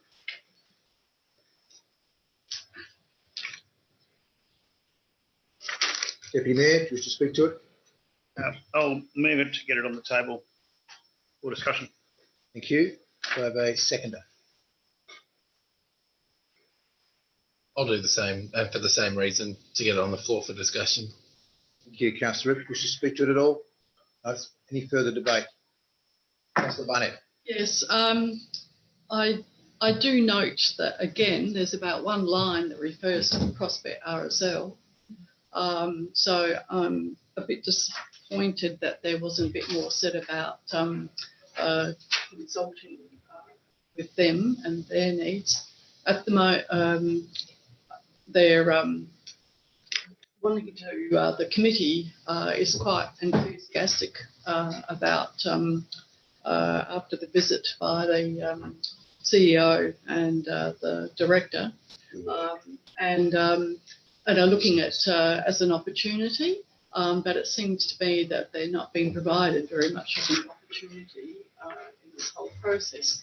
I have, as a result of the Prospect RSL committee asking me, contacted the director of that with some emails. They were wanting to hold their own discussion first, and then they were wanting to have a council staff person perhaps help them through the the process of putting in a good consultation outcome, just so that they can have a voice in this and their membership. They're in favour. They see it's an opportunity. So I think, well, if they're enthusiastic, let's grab on to that. And so I don't know. Somehow it says a further report, part 3. So on the outcomes of community consultation. So I'd just like to make sure that the RSL is included. Thank you. Intention to do that. Councillor Grigg.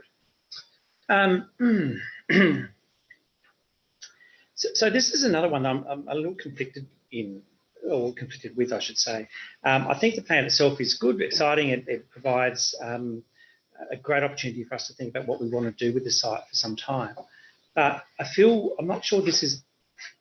I'm not feeling this is a Prospect Council-led process, and I'm not sure whether that's a problem. And I'm interested to hear what other elected members will say tonight.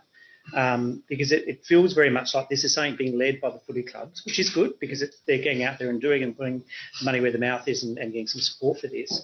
And it feels like we're kind of coming along with it rather than us being sort of out there leading it. Not to say we have to all the time, but I just feel this is very, very similar to what was presented to us as a workshop. I'm not sure much changed as a result of it. I'm really concerned about the RSL consultation. I think that is a really good point Councillor Barnett raises.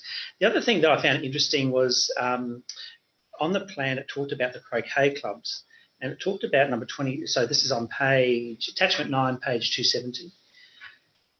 And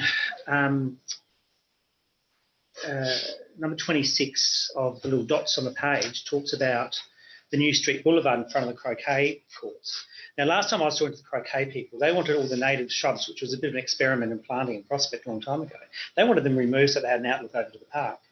And so that's kind of immaterial to a degree, but it kind of triggers to me, well, has anyone spoken to the croquet club to say, do you want a boulevard of trees out the front of your croquet club so no one can see in and you can't see out? And so it goes to that consultation and engagement piece again. Now, they very well may have been engaged and said, yeah, we're really keen for that. So my information might be a little old and it might have changed. I accept that. But I just want to make sure that the Oval is bigger than just the footy club and the cricket club. It's a community asset. We want to make sure it's appropriate for community use. And we've also got croquet and we've also got tennis on that site. And I don't see much mention of either of those either. When we first envisaged, when it was before my time on council, the Prospect Oval Master Plan, the plan took that whole site and looked at what we do with Menzies Crescent, looks at what we do with the tennis club, with the community garden, with the playground. We've kind of done a bit of work, a lot of work on the playground and tried to make that space better and more interactive for our community. But I just feel this is a bit of a standalone thing. It's just not sitting quite right with me, and I can't really explain why. As I said, I'm interested to hear what other people have to say because maybe I'm wrong. So I'm not sure whether I'll support it or not tonight. I like the concepts in it. I just feel like it's been presented to us. This is what we want to do, and we've kind of gone along with it. Now, as I said at the beginning, that may not be a problem for us. It might not be a problem at all. It might be a good thing because someone else is taking some of that risk and taking the lead on it. But where I see the boulevard of trees and I see RSL, I actually searched for RSL in the papers. I think I mentioned twice, once in the budget line and once to say that something was going to be provided to them. I'm not sure it's being provided with them. And I just want to be clear about that. So I'm really open-minded, love to hear what other people have to say, and I haven't made up my mind yet. Thank you. Further debate? Councillor De Backer? Yeah, I think the RSL are getting a new dinning area. So there's a typo in there. Yeah, we all need a new dinning area. Yeah, so similarly, it feels like a real corporate document without that. And it's the fine grain. So if you were doing GIS mapping, and this was a layout on a map, this is what the footy club wants, or these, collectively the cricket clubs wants. However, there's the fine grain stuff as well. So the east-west connection is really important. So some of those the details we got on Main North Road with the gateway and Prospect Oval, I'd love to see some of that fine grain detail in encouraging people to walk through the back of the Oval, make it attractive to walk through and interest at a micro level. So not just amenity for say what people watching sport, but random bits of art or storytelling along the way, or so it almost needs another layer that's informed by people that are not involved too close to it. I'm a bit like the Broadview Oval. The feedback that we just got back then, it was great. It really informs that design, and it would be really unfortunate if this went through and we hadn't allowed for those extra bits to say, oh, we could have just done that. It wouldn't have cost us any more. However, we could have incorporated that at the time. So I'm with you, Mark. I think it's come back again too quickly. They think, oh, we've talked to the RSL, now we'll put it through. It's more than that. Maybe the clubs aren't capable of that. Maybe that's another layer that we need to do. And I don't know if we're resourced to do it, or if previous master plans can feed in as another layer over the top.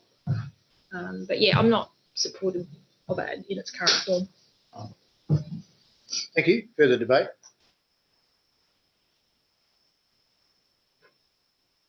As the mover, do you wish to speak to it now? Oh, no, I was just letting you know that when it's my turn to speak again, I'm ready to speak. Thanks for the reminder.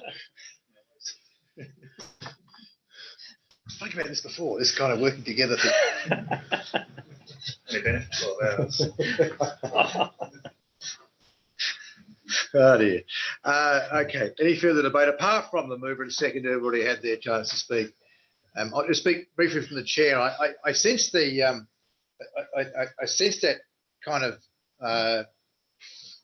lack of decisiveness here because of this is somebody else's master plan. They're asking us to endorse to get out. And it is a bit of a chicken and egg thing in a way, isn't it? If we'd put out the Broadview master plan to the public prior to finalising it, we may have had it too fluffy for people to actually comment on. By putting it out in a fairly advanced state, people could see pretty clearly what we were proposing and could respond fairly concisely about what they thought could happen. And there's different ways of doing this, but that seemed to work fairly well. It's now up to us to respond to it. This one has been put together by the clubs. It's not been initiated by council in any way or shape at this scale.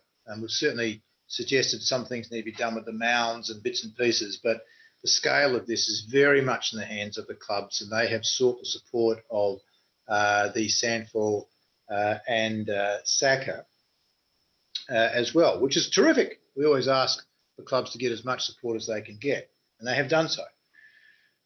I guess the pathway that we need to pursue next is to work out what the community would think about this proposal, and should it be modified in some way to ameliorate their concerns, should they have any.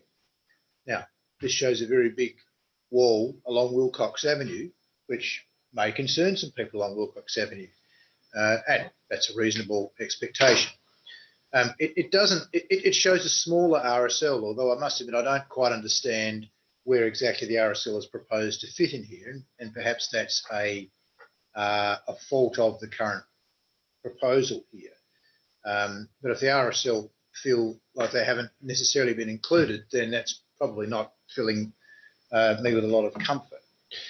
I'm not exactly sure what we would do with this if we didn't move to the next step, because we kind of get a bit caught up. And I wonder if somebody more intelligent than me out there, that's one of you, could suggest an amendment that could test whether we would do something to get it moving in order to start the community consultation process. And that might be an amendment to part 2, where we currently are asked to endorse the plan for community consultation. But we might say that council works with the clubs to conduct a community consultation process on the club's proposal. Might be another way of putting it. Stakeholders. And for adjacent stakeholders to maybe to specify that they're not, that we're going not just to neighbours, but going to the other clubs that have been mentioned. And that way we're kind of, we are acknowledging that they've done a lot of hard work, but we're saying it's your hard work that we're testing with the community, not council's master plan, which has been quite rightly pointed out. The last time we did one was a precinct-wide master plan from the back of the pavilion to the, right up to Main North Road, effectively. I don't think we covered ourselves in glory in that process, by the way, but we did have a whole of precinct approach. So that might be food for thought for somebody out there to think about, and otherwise I'll listen to the rest of the debate. But I do acknowledge the clubs have worked incredibly hard. They're very passionate about this. They have very high level support. And I mentioned this before to remind you that the minister has a panel that assists him in deciding who should get funding and who should not. And that panel consists of a representative from SACA and a rep from Sandford and a rep from Tennis SA. So you can imagine that this ties in very well with that grant assessment process. So they are well advanced in their thinking tactically as well as they are from an operational point of view. Thank you. Any further debate? Oh, no, I've spoken, haven't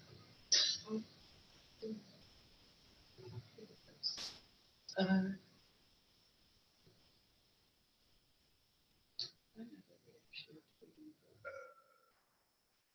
Sorry, was there? Sorry, I just wanted to say, yeah, well, I agree with everyone. It's a bit of a hard one, isn't it? Because they've put it forward like Councillor Groot said. So we're putting it out to community consultation. I'm always a bit worried about the community consultation, especially with a big ticket item like this. How are we going to get it right out there to get a good result in, unlike the Balfour, whatever street it was? Like this Prospect Day was the pinnacle for Prospect. And if it went out there, you'd expect a really, really strong response, I think. So we're locked in a little bit. And like you said, the SACA have been involved, Sanford have been involved. There's a good chance there could be some good funding here. So, yeah, I'm a bit divided as well. But what I'd like is if we're going to endorse it, for community consultation, somehow we need a really, really strong consultation with it to get the feedback that we want, whether it's right or wrong, including RSL and all that. So I kind of want to pass it in and say, let's get it moving, but with proviso that that consultation is done really, really effectively. Thank you. Any further debate? Spoken. So, Correct.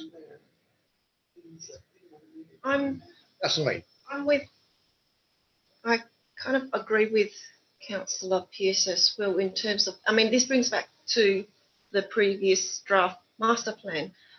We endorse it and then the community gives us the feedback, and then what are we going to do? Will there be time for them to revise that master plan, that draft proposal? So if we do endorse it tonight, will there be opportunities for us to go back to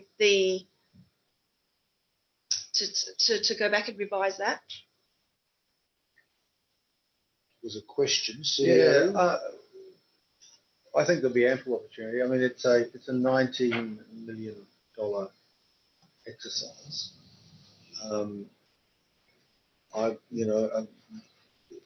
There's going to be a long process to finish this. I would have thought there's ample opportunity. It's a huge undertaking. Council may decide to broaden it to a precinct-wide view. There's as the councillors have pointed out, there's a lot of stakeholders who have probably got detailed submissions like the RSL. I guess it's a question of going out with something, certainly endorsed by some key stakeholders in terms of potential funding. But and I defer to the director, but this is quite a long process, and one would say with a $95 million price tag, it won't be happening anytime soon. The whole thing won't be happening. There might be parts of it. So in terms of, sorry, Director? In terms of process, if council endorses for consultation tonight, we can undertake a consultation process over the next few months. Most probably bring back to a workshop, seek some direction from council, amend the draft master plan to reflect some of that feedback we received or the consultation received, and then we come back to council for endorsement. There may be different alterations of that, but that's the process from here. Does that answer your question, councillor? Anything further? Amendment?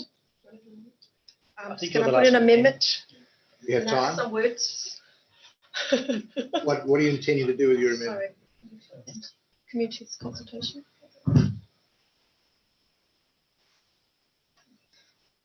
Do we actually? It's not. We're going to get clear that it's not.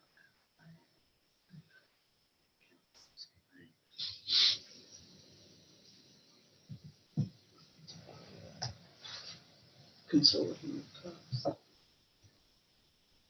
Can we, excuse me, through the middle, can we just have Brief adjournment?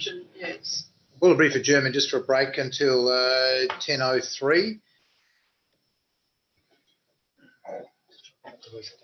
Yeah.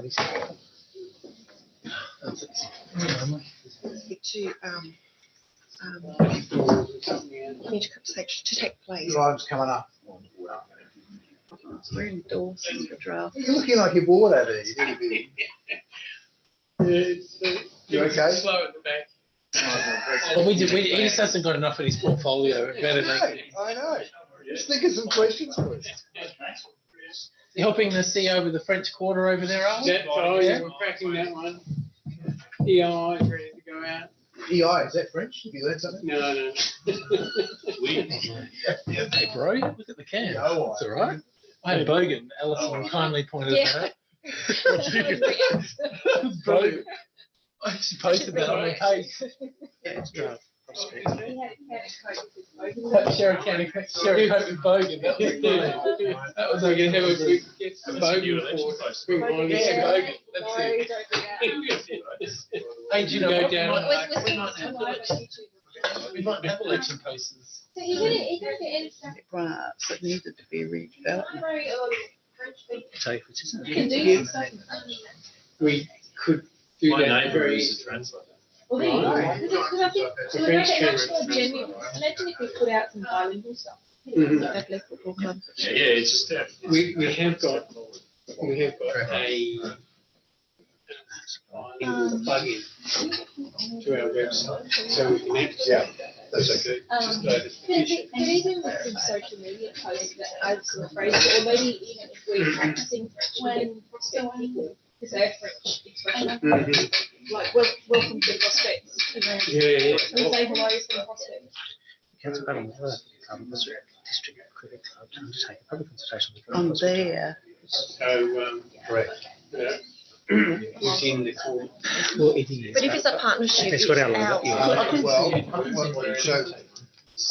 Take the, and no one's really going. There's a small That's what there's. It's a partnership, so I just don't get. until someone says I can't share the meeting. Yeah. So in other words, if I choose to break laws, no one holds. Because I think, An example where David Hayes, one member left down the master plan. Yeah. Sorry, what I'll do is I'll seek second member, which is, consent of the mover and seconder to incorporate whatever they're proposing. If it doesn't do that, So I'll you. go back and say to a second. I'm sorry, I can't be a second.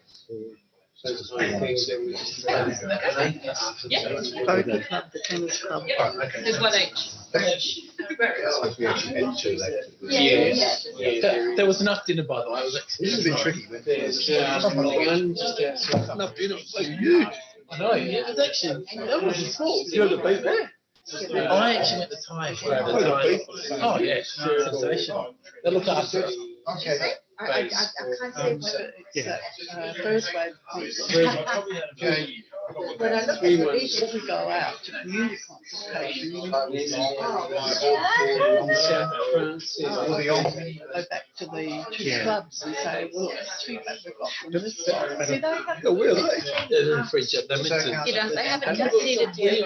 They say, if we just say you can go and do it, No, that's a good little. more capacity to say, well, hang on, if that's like again, you haven't done it. Go. Yes. That was all the cheat. That was the, I was just thinking about how do we pick up the precinct lines? Barracuda class. But, yeah, do you want to get in? Anyway, so.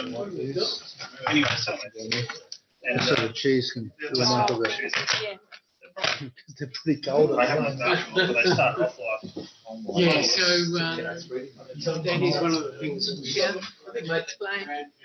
We're just trying to work out big areas I think around, yeah. around, it's kind of there to have it solved. We're just talking about how we pick up the precinct wide. That's a second amendment. The RSL, I think there should be that they are consulted first. So there's two issues. First precinct is Yeah. Yeah, I don't get too speech about the Memorial Gardens and the sound shell and the pavilion. No, exactly. They're not interested in any of that. no. We haven't got any money for it. So he's going to work in our master plan. I wouldn't. Okay, don't do Well, the that. RSL one is Tennis that. club hasn't got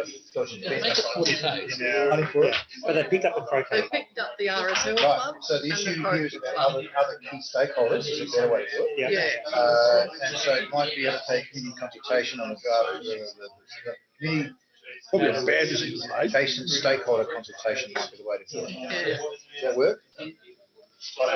Leaving it there, Stu. Put it in front of the consultation. Because this- They're in there, they're in the plan. The RSL was mentioned there. So we can still put one in individually, and I probably will. They're not mentioned. I know, which is why I think. That might quite rightly come back and Yeah, say. so we'll "We ran a car park." Similar to the grants that are coming out. Well, not everyone. Well, car park, Yeah, Yep. right, but they might. Yeah, So we yeah. shouldn't. No, actually probably don't. And You we don't want- need, you don't want to I can name just some flick it to No, you. I'll send it to Jazz. I'll send it to Sue. So that Councillor Puddle also. and yet we have been. They have, but not, that they have come to us. You happy with that? So, yeah, so I just, Speed. that's You my say you want to amendment. move amendment. All right. That's great. All right, I don't so- think three. So I think that's a good way of getting around. You happy with that? I think so. So it's a joint. It's better than voting it down. Yeah. Yeah. Correct, because otherwise they can't get any feedback. And No, exactly. Yeah. And what do we do with it? And should we call a redevelopment plan, not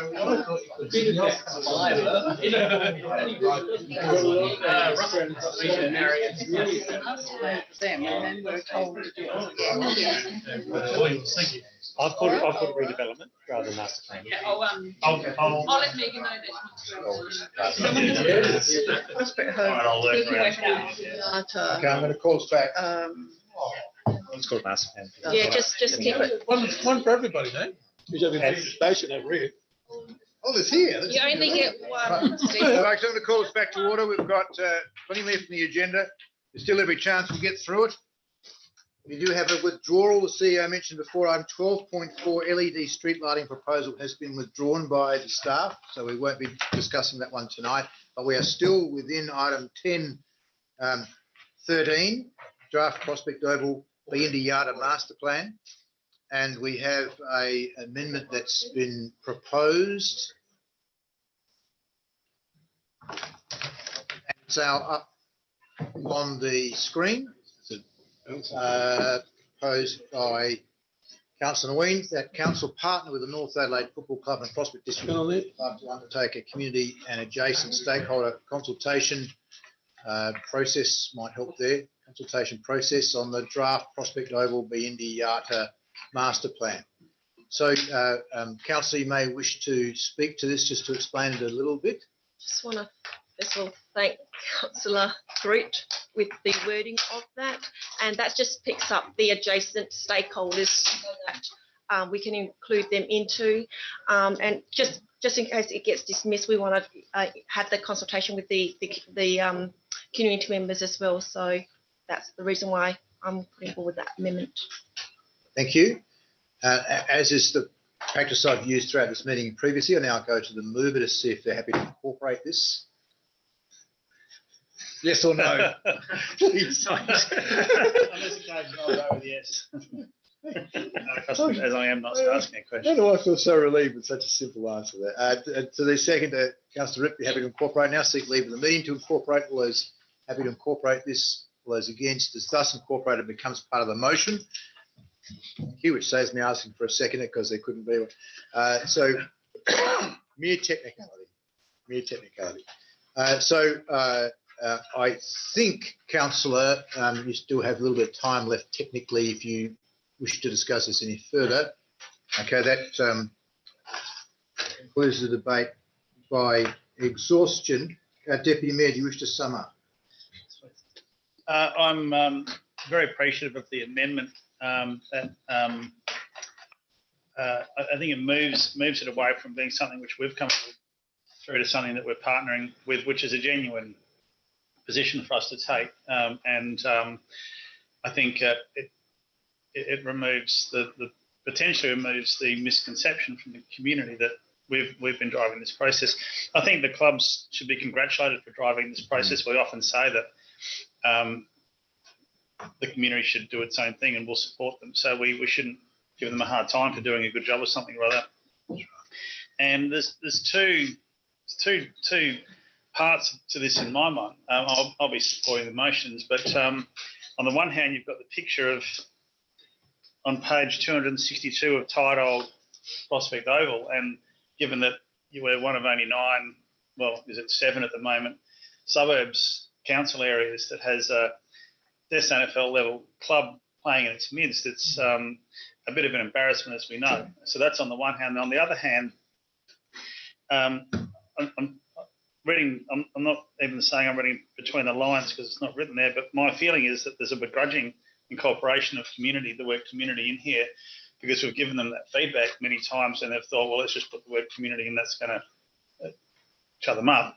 In essence, I don't get anywhere near the same feel as what we talked about in the previous motion. And if we look at the number of people who are stakeholders, and that would be the members of the community who regularly use two facilities, I'd say that, I don't know the numbers, but the Broadview Football Oval Precinct would probably far outweigh the Prospect Oval Precinct 5-1 with the number of people who regularly use it. I don't know how engaging or how the community is going to actually engage in this in the long term.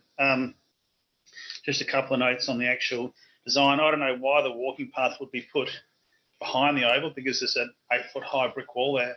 I don't believe it's very well lit, and I certainly wouldn't be walking down there myself, probably during the daytime, and definitely not at night time. I think that the better place for that would be to go through the front and then come along the front. That would be a vista that I think would be far more useful. And this bit over here in the corner,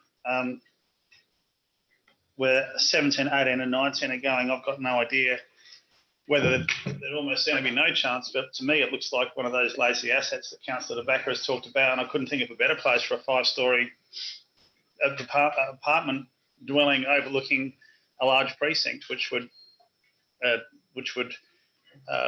give us revenue by selling the land and whatever it might be. So I don't know how. The library?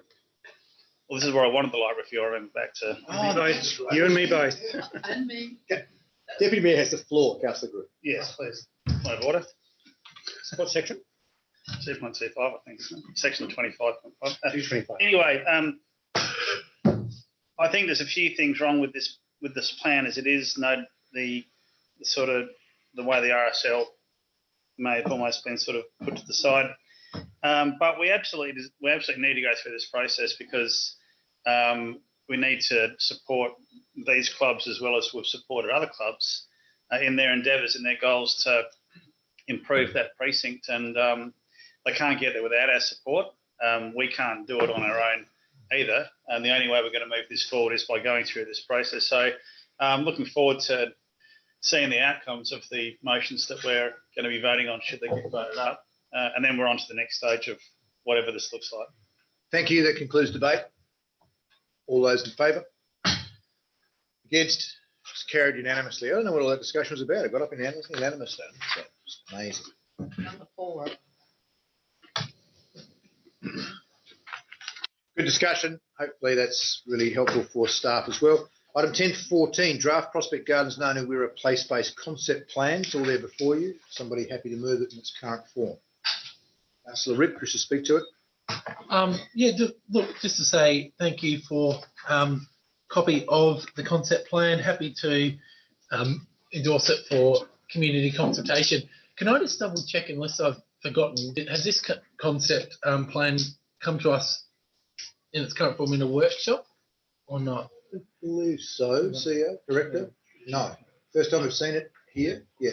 Can I just ask with future ones like this, they are, if an opportunity presents, it actually does come to a workshop first, if that's possible, just so we can iron out anything, then it comes to council and then we can send it to community consultation just to avoid, hopefully there won't be any problems with it being endorsed tonight for community consultation, but I would ask if possible, or I'll pose that as a question, would it be possible with these that they do?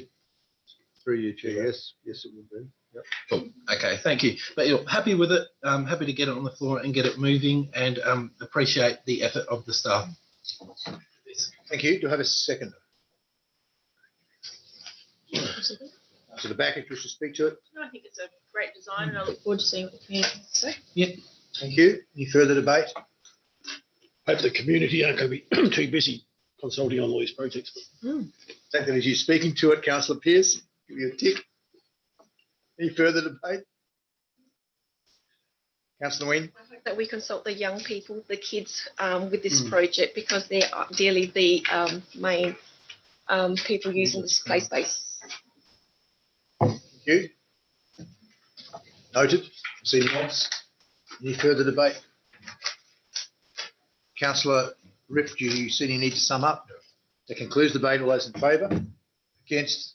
It is carried. Yeah, I look forward to seeing that feedback. 10:15 we've discussed. 10:16 Eastern Health Authority Audit Committee membership. Recommendations page 324. Somebody happy to move it? Yes. Councillor Barnett, wish to speak to it? The seconder. Thank you. Sorry, do I have a seconder? Councillor Groot, wish to speak to it? Any further debate? That concludes debate. All those in favour? Against? It is carried unanimously. 10:17, the Growth Corridor Report number 2, recommendations on page 327. Somebody happy to move it in its current form? No changes. Deputy Mayor, do you wish to speak to it? Briefly, as we like to say. It's a good report. On the face of it, it might seem like things are going along in the way we'd like them to, but that may not be the case in the not too distant future, because we're probably experiencing the overflow of projects which were approved well in advance, and the next couple of years are really going to be telling for this industry. I'm sure that the director is doing everything he can, including knocking on the doors and ringing on the bells and tapping on the windows, probably not that one, to drum up as much interest and tapping into the other strategic initiatives that we're driving as well, and working in alignment with all the things that we're doing to help us achieve the kind of goals that we've set ourselves in this space. Thank you. Do I have a seconder? Councillor Ripp, do you wish to speak to it? Yeah, other than just say I'm really supportive of us having a look at that development, particularly along Main North Road, and definitely before that occurs, we need to do all that we can to improve that precinct with it, be tree planting. And I believe we've got 10 street trees in this year's budget, but we could look at in future years for other more as well, because I think Main North Road definitely needs a bit of work. Thank you. Any further debate? Councillor Backer? Just on page 330 was just an interesting graph to do with sales. Look, I think it's really telling that it's a popular place to live and people wanting to be here. I know there's concerns about the quality of build and design, and I think, in an earlier motion we really pushed that. I think the local design initiative is a really good one. But I just hope the momentum keeps going, and that we're looking at all different types of housing stock for that missing middle. I know we're looking at, we've got some low income initiatives coming through, and also looking at different housing types where longer term leases. That would be really interesting given the current economic climate and the ability of people to get mortgages into the future. Congratulate on the report, and I would endorse it. Thank you. Councillor Barnett? Yes, I found it quite a very interesting report, and some of the statistics in there, and I think certainly if we're seeing what's happened along the road terrace end of Main North Road, for how many decades have we been sort of, dare I say it, wishing, praying about something different, just to, instead of just having a whole lot of back-to-back car yards along there, and now there's a whole lot of them that are vacant. So, and on the Walkerville side of things as well. So I hope we're still continuing our discussions with the town of Walkerville about the improvements along there. And boy, what a difference having those 10 trees in that strip planted in Main North Road. I mean, it's just amazing how just doing that makes. So, yeah. Support the activity suggested. Thank you. Any further debate? Deputy Mayor, do you wish to sum up? No, thanks. That concludes debate. All those in favour? Against? It's carried unanimously. Thank you. 10.18, Strategic Planning and Development Policies Committee membership. Part 2 requires a nomination for that role, given the resignation of Councillor Groot from the role. Are there nominations for that role?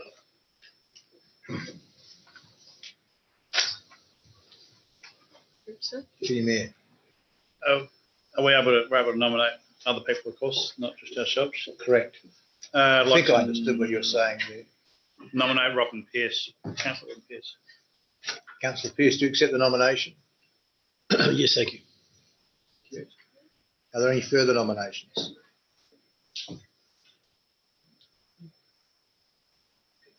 There being no further nominations, Deputy Mayor, happy to move part 1 and 2 with that? Am I just saying yes? And then moving and speaking to it? Yes, I'd like to move parts 1 and 2. You don't have to speak to it. I can. You can. I just wanted to thank Councillor Groot for his time. Assuming that you were there because you're resigning, so Didn't go to a meeting, but no, I did. solid effort. Thursday, just so you know. Deputy Mayor has the floor. Yes, point of order. Deputy Mayor. Thanks, Councillor Groot, for your work on the panel, and all the best to Councillor Pearce for putting his hand up. Congratulations. Do I have a seconder? Councillor De Backer, do you wish to speak to it? Yeah, just to let Councillor Pearce know that the next meeting is on Thursday. I'm unavailable then. You ended up. Very well.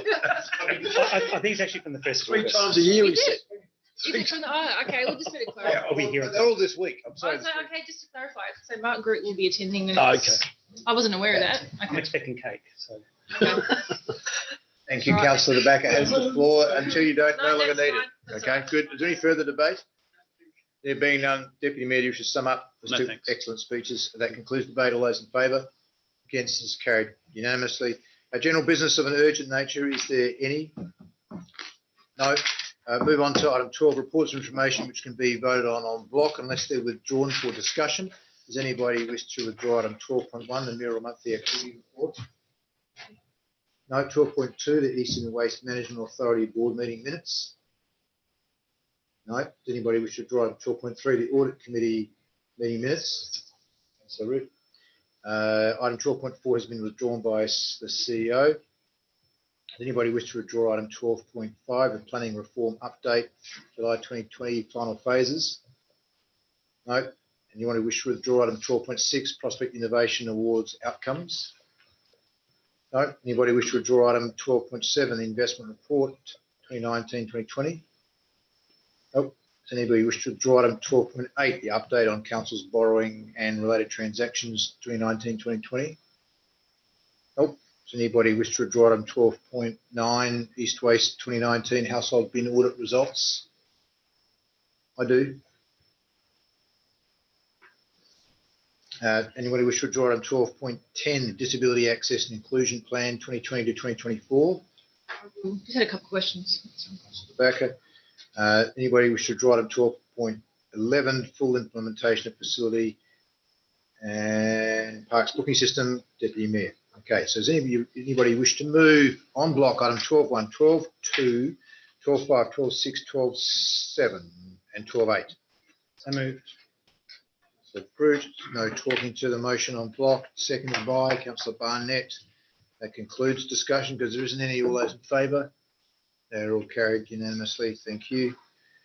Okay, go to the first one. Councillor Rip, 12.3. Do you wish to move it in its current form? Certainly do. And the reason I withdraw it is to, because it was quite a lengthy meeting and a number of items were discussed. I do encourage elected members, if they do have any questions of what was discussed at Audit Committee, to air it. Draw attention to 7.2 and 7.3, which was pretty much the annual business plan and the budget review. That the budget, that the reports were received noted straight away, which I thought was quite encouraging from the discussion.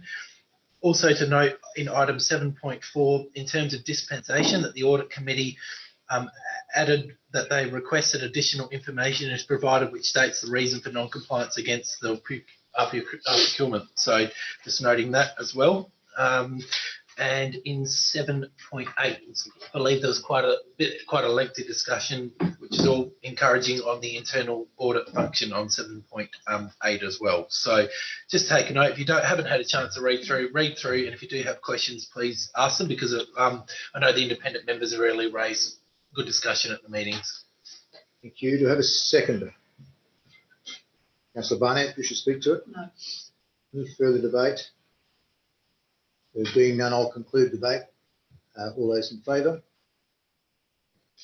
Against? It's carried unanimously. Next item withdrawn for discussion was item 12.9, the East Waste household bin audit results, which I withdrew, but I can't move. Somebody happy to move it and get it on the floor. Thanks, Councillor Barnett. Did you wish to speak to it? Again, some very interesting results, but we can always do better. Thank you. Do I have a seconder? Councillor Rip, do you wish to speak to it? No, thanks. So you can talk to it, I think. Thank you. And just wishing to talk to it, I just like the graphic that's on page 300 and something or other, one that's got all the bins on it. I can't find it. It's a 313. No, it's much further than that, which states that there's a $220,000 saving available.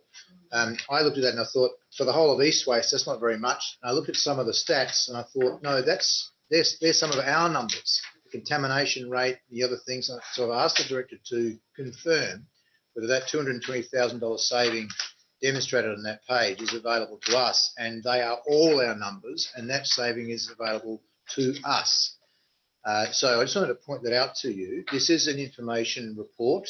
There's no action attached to the report, but I absolutely encourage the CEO to come back to us and show us how we can capture some of that $220,000.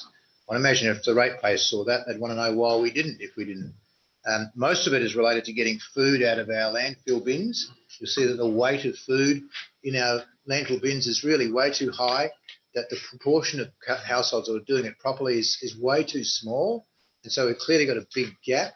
Fortunately, the Minister for the Environment, who's retained his ministry, which is great, Minister Spears, has a real push on to get food out of landfill and into the green bins. It's the biggest push from the state government to date, and I think we should latch onto that and use that to advantage, because it will save us money. So those of us who've been around here long enough would remember Councillor Dixon's begging for us to spend more money on education every year, because he says every dollar you spend you'll get 10 back if you get it right, and this is exactly demonstrating his point. So I just wanted to point it out.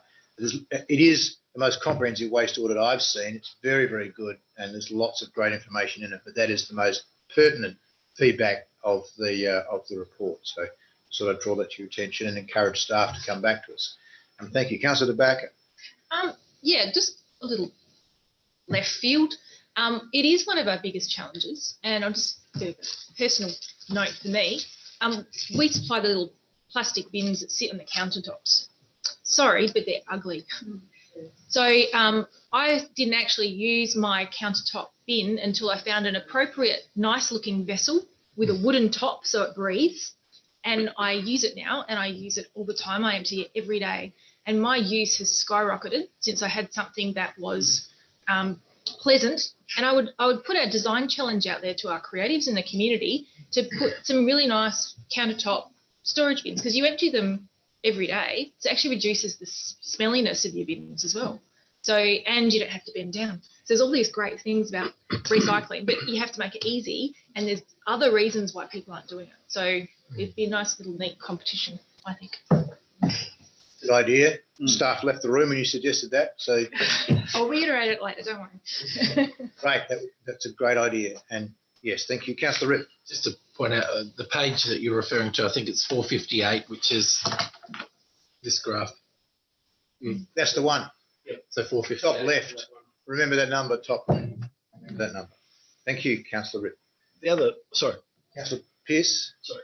Yeah, look, another thing, the amount of food waste that was edible was quite remarkable. I thought that 72% of the food waste was edible. 100% of pasteurised bread and takeaway food found in the bin was deemed edible. So it's not just educating people to get the right bins, it's maybe using your food. I don't know. That's weird. Food for thought. Sorry, I interjected. Any further, Councillor Pearce? Anything more to chew on for No us? more food for thought. Any further debate? Councillor Barnett? Summing up.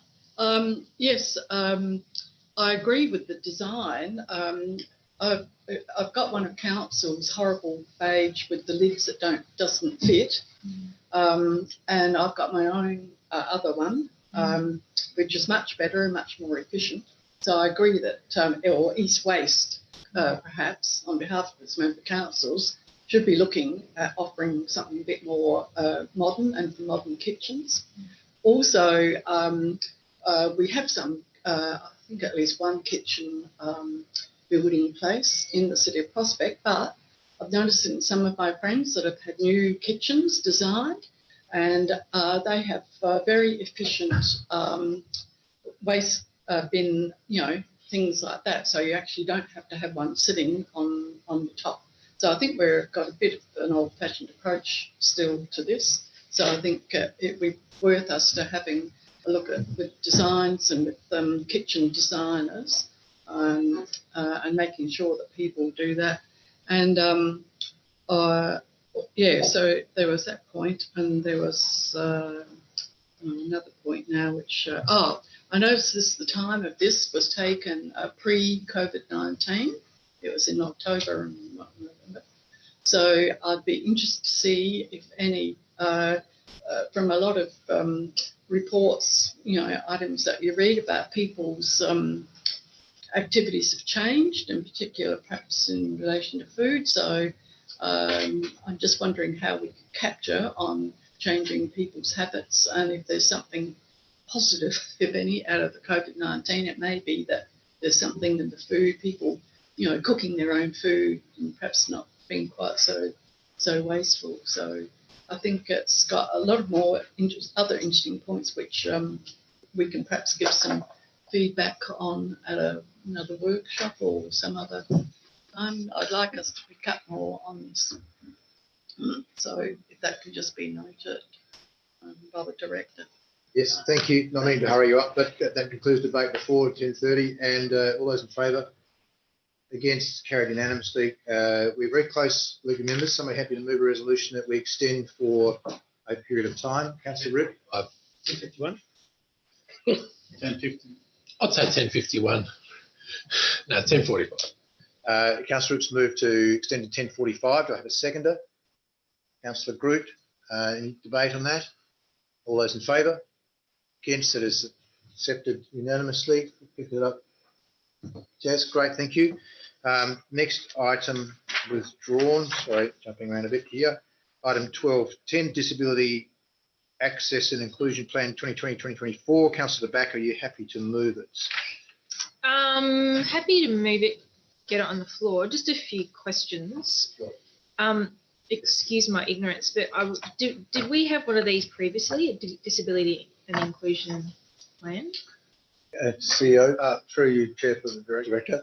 Chair, we have it's not called that directly, but we've had a disability plan access plan previously, yes. Oh, we have, okay. Councillor? Yeah, and I was just wondering about our procurement process or things like this. So it says that there's a fee proposal in here, and there's also on page 462, it says financial impact. Council has not allocated funding specifically. However, funding to engage a consultant will be allocated to a consultancy budget. So I'm just trying to work out, we've got money already in the budget to do this piece of work because we don't have the expertise in-house. Is that how it's? Yeah, sorry, through you, Chair. Director. Chair, yes, it was half timing, half expertise that would be better suited to develop this plan and develop many plans for many other councils. Yeah. So Is there a tender process for this or no? no. Director. Chair, but as it was only a $5,000 budget, you need to go to tender on this. Yeah. Again, timing was an issue. We've only got to the end of October to get this done. Yeah. So we did investigation about who's the best consultant out there, and we did a varying round of this coming year. So under our policy, for that amount of money, you can go to a direct engagement. Thank you. Councillor?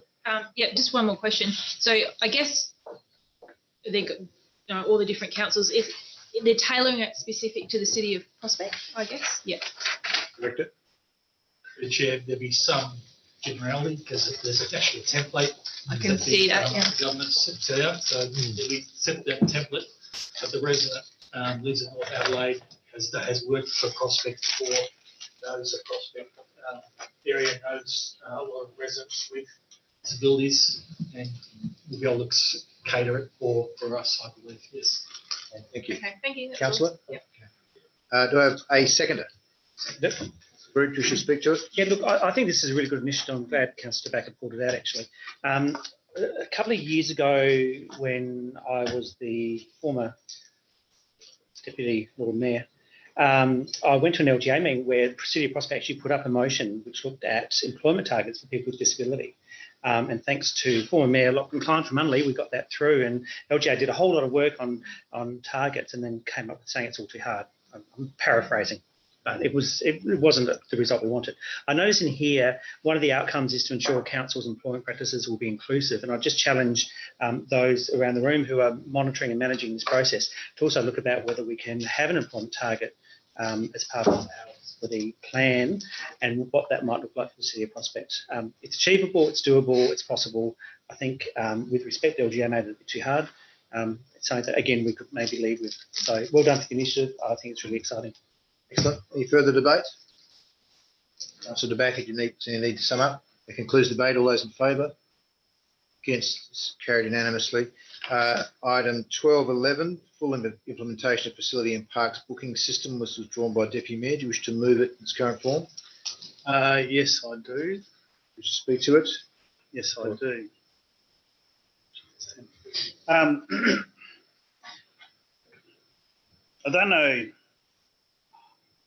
don't know whether to be excited by this or really disappointed by this.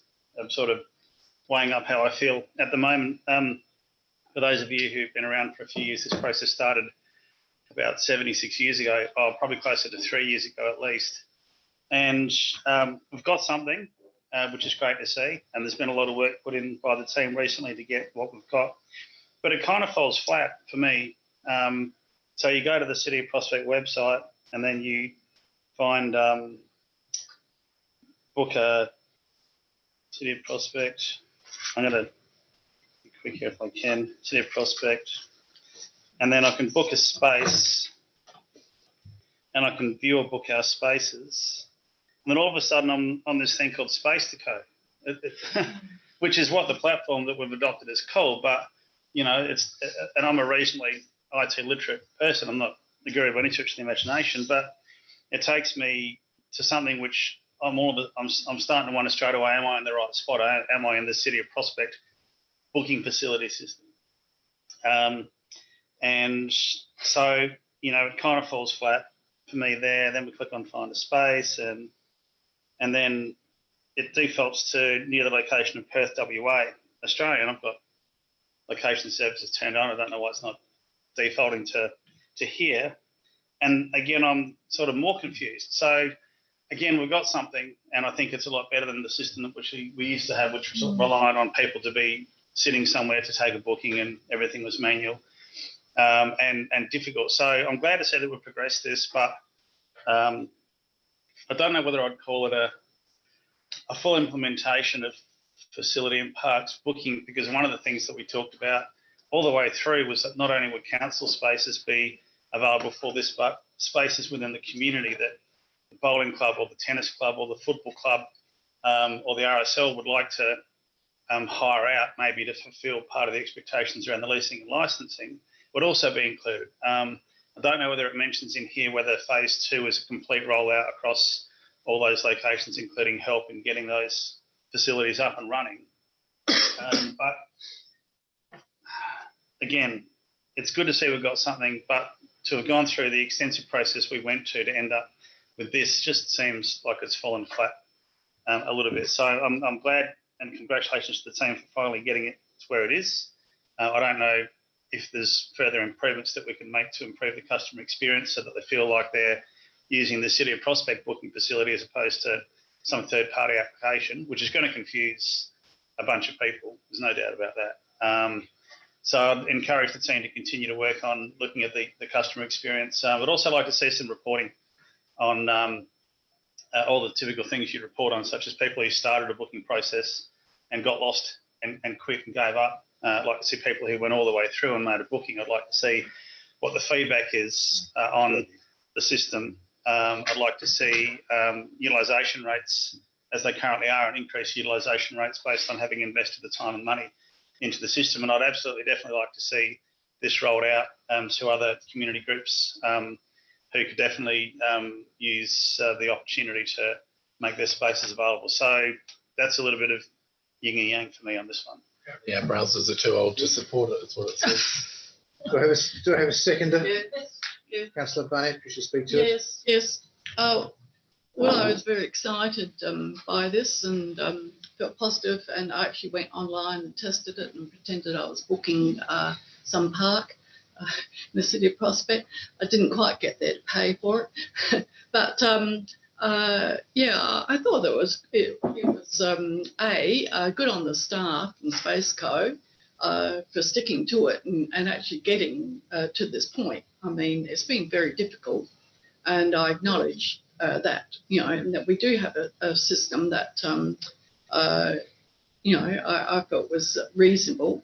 I manage try booking an Eventbrite and things like that, and you get taken to a third party and things, like that. So unless it just needs some little bit more explanation somewhere that you will now be taken to, Spaceco's site or something like that, I think that might be something that can easily be tweaked.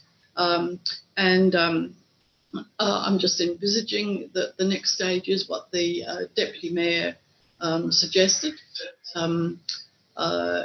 We could then look at if this gets working and irons out any is it any tweaking. Then I know certainly from one who put up their hand as volunteer to manage their RSL hall bookings, that instead of me having to invest a lot of time and that on their website to put one on, that this would most probably be gratefully received. So good. Thank you. Councillor De Backer? Yeah, look, there's still a lot of bugs in it, and look, I'm happy to give feedback just as a regular user to the webmaster. One of the things we could look at doing to integrate it a bit better, we could do to embed a widget, which is basically a bit of HTML code in our website. And then basically you go to our website and it's just embedded and you can see the pictures. Because the pictures, actually, I'm up here at the moment, are pretty good. What you really want is a tag that's City of Prospect facility. So we can actually separate them out, filter it by City of Prospect, have that widget with that domain embedded in our website. And that would work because people will go to the web page, press the button, and they're already there to book it. So maybe that's just a bit of fiddling around. But I think, yeah, it's better than not having anything. And we've got some great facilities. So I just love to be able to flick the direct link. Here, someone who does arty knitting do you want to come and do some stuff in Prospect? I've got a heap of interested people that would like to, help you get something up. So I think just enabling the community to do great stuff. I think it's a start of something. It's got a few little bugs, but I think we can get there. Thank you. Councillor Rick? Yeah, I was just going to mention about the bugs, and straight away I go to the site and it says, obviously it's a council iPad, but it says it basically doesn't support your browser. So it doesn't bode very well to start when it's a council thing we're given. When I played around with it a bit further, I was able to do most of it, but look, I'm thinking hopefully it can work, but there are definitely bugs that need to be ironed out. Thank you. Any further debate? Councillor Wing? Just the photos that we've got on there, can I just say that they're great photos, and it's not just one, you've got a few, so anybody who's wanting to look at the venue can have a good picture of what's on offer. So that's just my comment. Just the visual is really good there. Yeah. I'm going to comment. It's so good that so many of you have had a look at it already. I absolutely hope that we become super users. I encourage you to get full training from the staff to make sure you're not missing something, because people will ask you or they'll complain to you about how easy or not it is to use. I think Deputy Mayor is quite right. Let's monitor how people get into it and use it, both orally by listening and also digitally by looking at stats. I'm very happy that it's in place, that it seems to be relatively easy to use, bugs aside. The graphics are fantastic. We're using photographs that the builder and architect have provided, so it looks pretty sassy. I'm pretty annoyed that it's taken so long to get here. It's the end of July. The building opened in October. I've made it pretty clear all the way along. This should have been up and running on October 14th when we opened the building. I'm hoping I don't have to say that ever again, but it's a long time late. And I'm not going to take any COVID-19 excuses. Sorry, anyone thinking of offering that. The objective of this building was to have an absolute chock-a-block full of people in our community bursting the seams every single room. That's what I want to see. That'll be my measure of success, not whether the clicks will work. I want to see these rooms absolutely maxed out. And so far, they've been maxed out by council staff and council activities and council booked events. We've got to change that. So I look forward to seeing that change. Any further debate? If not, Deputy Mayor, do you wish to sum up? Yes. Now that I was really mean to the staff, I'd like to say that there are some really nice aspects to it as well. I think, unfortunately, one of the things about software development that I know from working in that space is that it's a lot easier to make something look nice than it is to make it work really well. The trick is in behind the scenes. Designing and architecting the system so that it's doing all the right things is a lot more difficult than being able to render a nice page and put images on there. That's the easy stuff. So I think Space to Co have probably nailed the easy stuff, and it's the rest of it that they need to keep working on. It's good that we supported an early stage company, which I think is part of our responsibility as being an intelligent community to work with the private sector to bring in what they're doing for what we're doing. So I think that's a big tick. And it might just be a few things. It might just be speaking to Space to Co and asking if we can get a white label version and put our logo across that banner as opposed to Space to Co's. Like, that's entirely possible with software. And it might even be possible without them having to do too much work. They might have those as an option, which would probably cost something. But anyway, I think I prefer to pay a little bit more to improve the user experience. The graphics are good. It's got the foundations. Let's use it if we can. Let's recommend it to our friends. Let's get the feedback pouring in. And if Space to Code is a good software development company, then they should be happy to take on board our feedback, given that we're positioning ourselves as a partner. And given the opportunity, I'd hope that they would incorporate the things which we bring back to them as feedback. Thank you. Please debate. All those in favour? Against? It's carried unanimously. Thank you. Great feedback. Item 13, council member reports and briefings. Are there any? No? Oh, good. Motions to notice nil, questions with notice nil, confidential items nil, meeting closed. Only just. Oh, I didn't see your hand, Deputy Mayor. Gee. I saw his hand. Another 6 minutes. Well. That sounds like an AGM. Any other nominations? Nope, move on. Close at 10:45 p.m. Thank you, CEO, for setting us that challenge. Yeah.